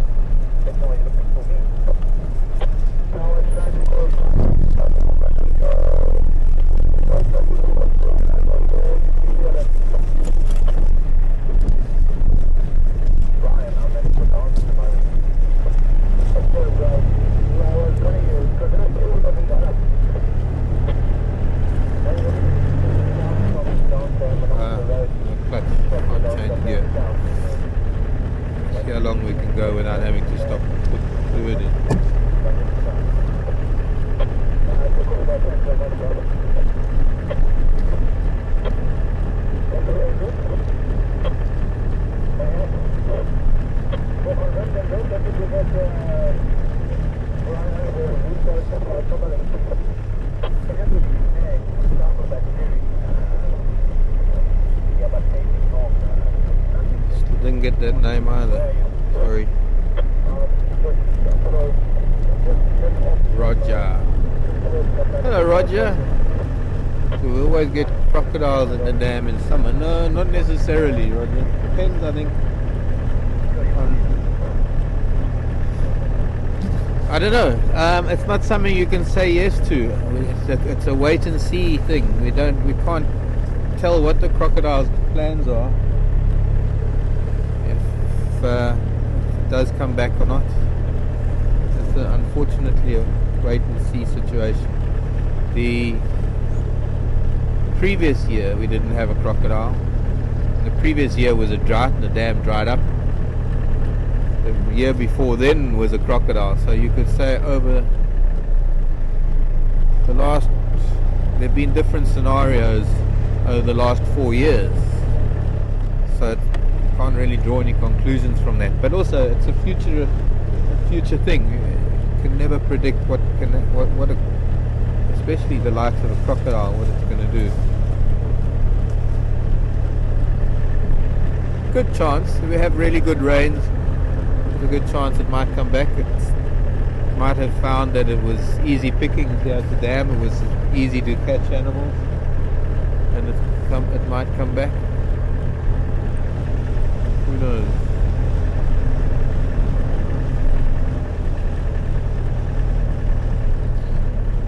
Let's go down to Drakensberg.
Hello, Brenda.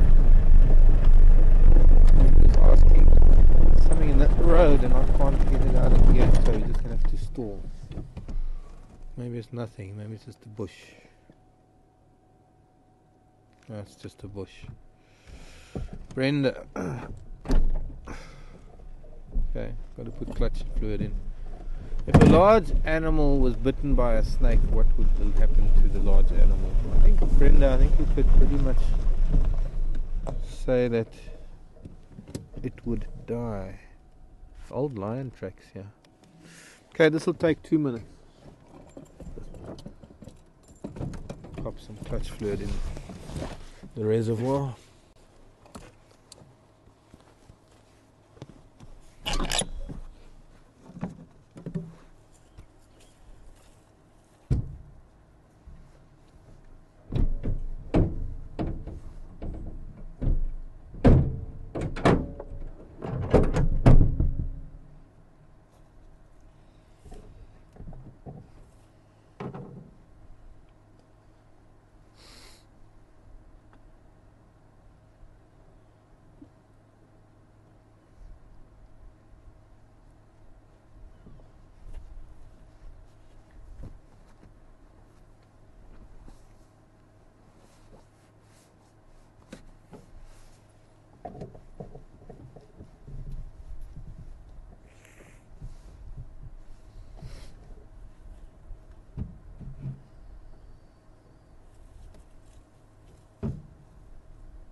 when lion were here a couple of days ago. Maybe it was when the timbers were around. I haven't been up this way for a good week or more.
There's a herd birds alarming, and there's a pearl-spotted owl that they're shouting at.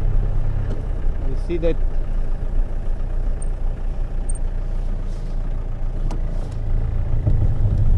A bunch of birds. There, the owl's actually starting to call now. Straight ahead of us, not the dead tree, just the one to the left. 2 o'clock in that tree. There are a couple of a couple of smaller birds mobbing it.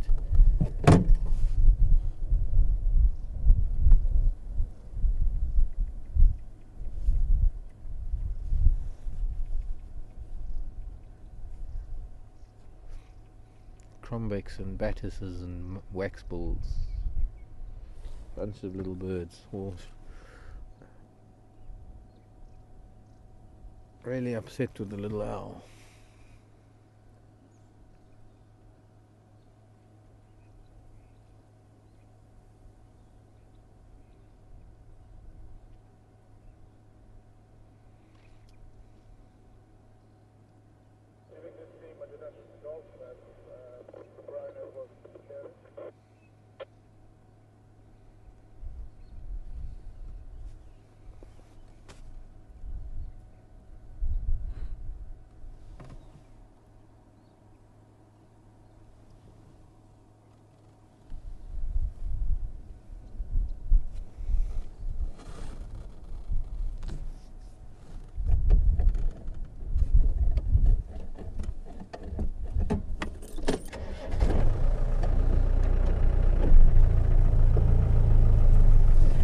Pearl-spotted owlet, our smallest owl, probably one of the smallest raptors we have. A little sparrowhawk might be about the same size.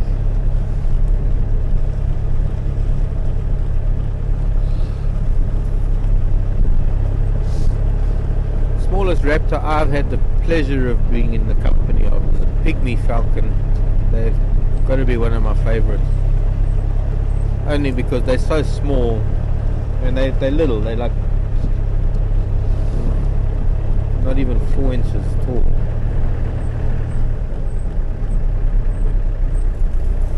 And they're tiny little falcons. And I had a pair that lived around the camp that I was managing in East Africa in Tarangire National Park in Tanzania. I used to see them almost every day. I wonder, should we take Bachelor Road? Because Induna was sort of Mamba Road yesterday. Who knows, we might be around.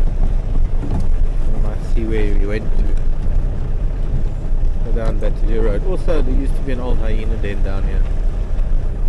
Maybe there's signs of crocata.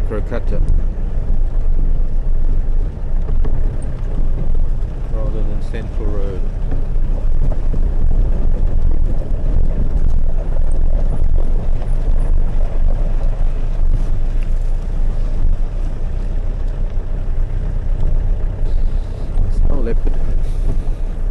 Got a whiff of leopard now.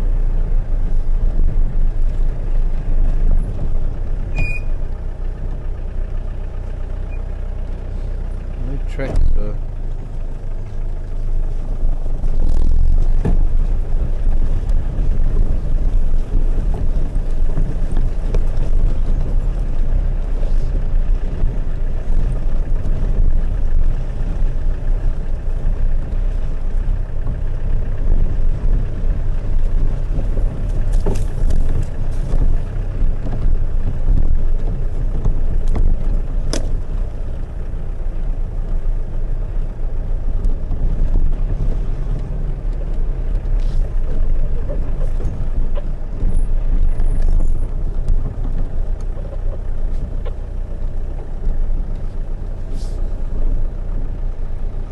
Thank you, Ricky. I have to fill my clutch fluid more frequently than Tara. Do I think I need driving lessons?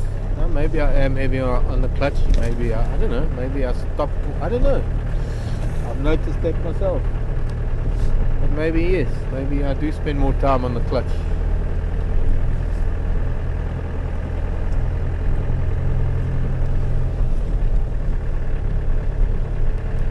Maybe I change gears more. Dunno. Nice one, Ricky. Driving lesson.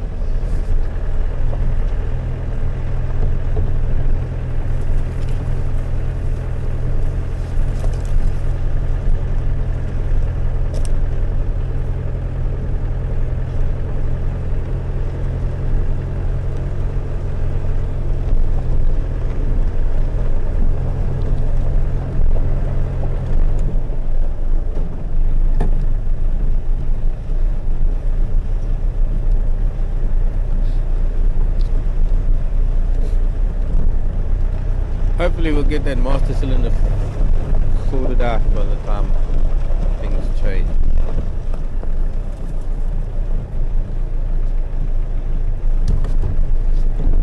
We don't have to do it all the time.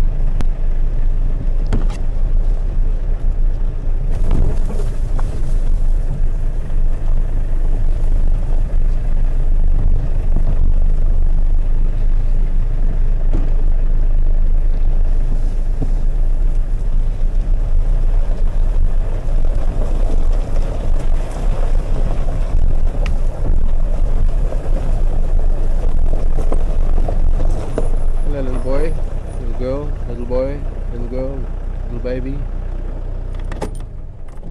Hello, Nyala. Quite a wide spread to your horn.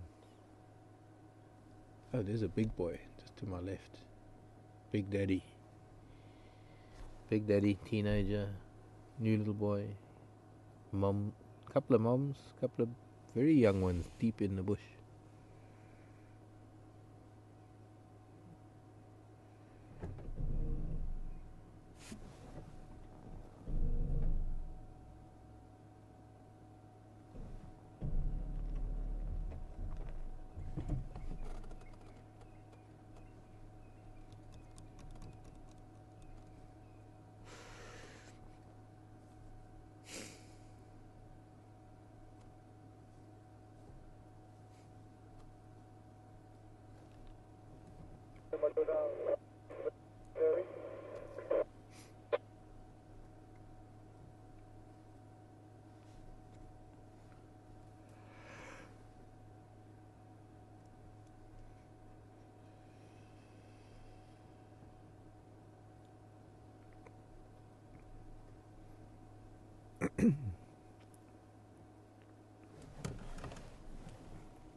There's that big bull. I'm going to just try and roll forward.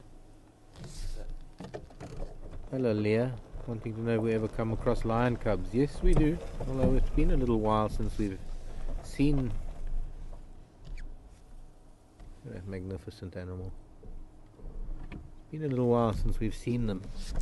That one group of cubs of the kahumas. I don't know where the kahumas are these days.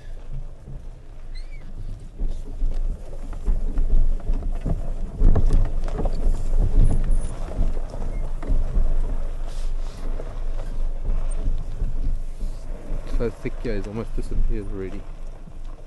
And he's only just crossed the road. Pathway there though that he's on.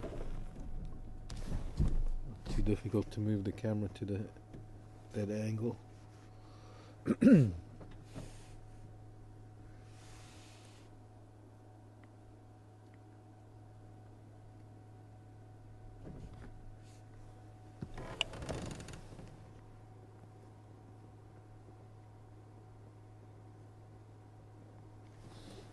Piece of snakeskin caught in a hole in the tree there. Must be a snake living up there. Shed its skin. I'm looking into the crack of that dead tree and you can actually see more of the skin there. And the snake must have shed its skin.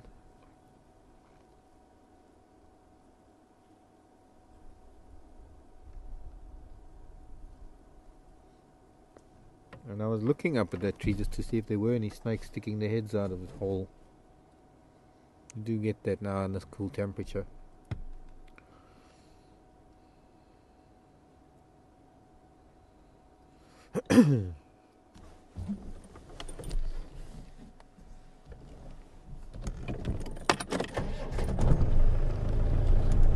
Bye-bye, Nyola. Bye-bye, Nyoka.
Leopard again.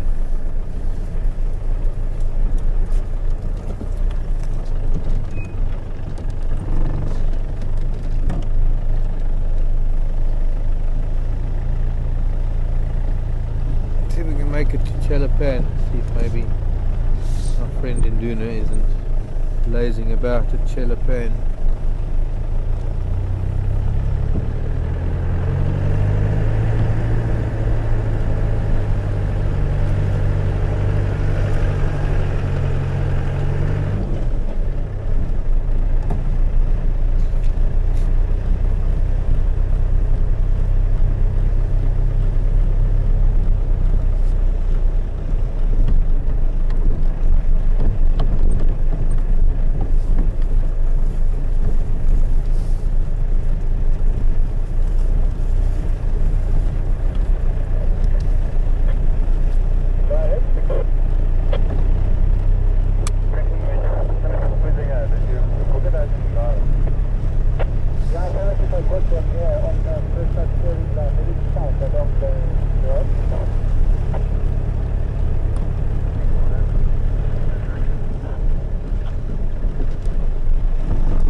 eating hornbill.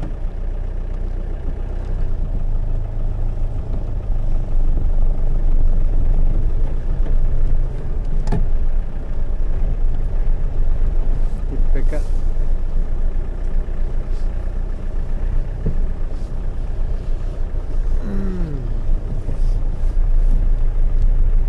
I think it's quite amazing how much water there is still here.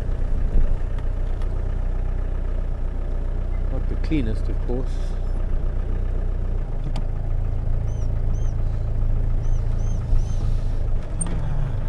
Doing a nut here.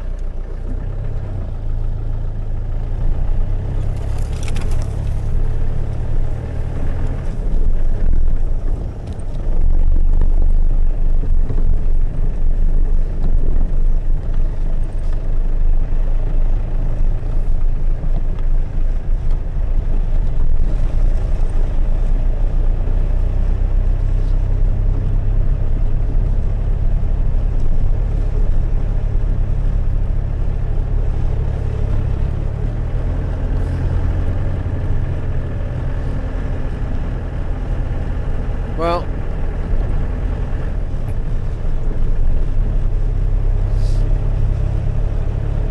for those of you who are still with us on drive this morning,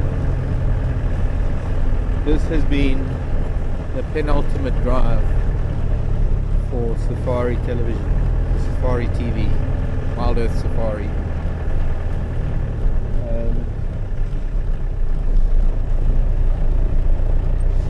We did an amazing amount of stuff in this last year and a bit, since last year March.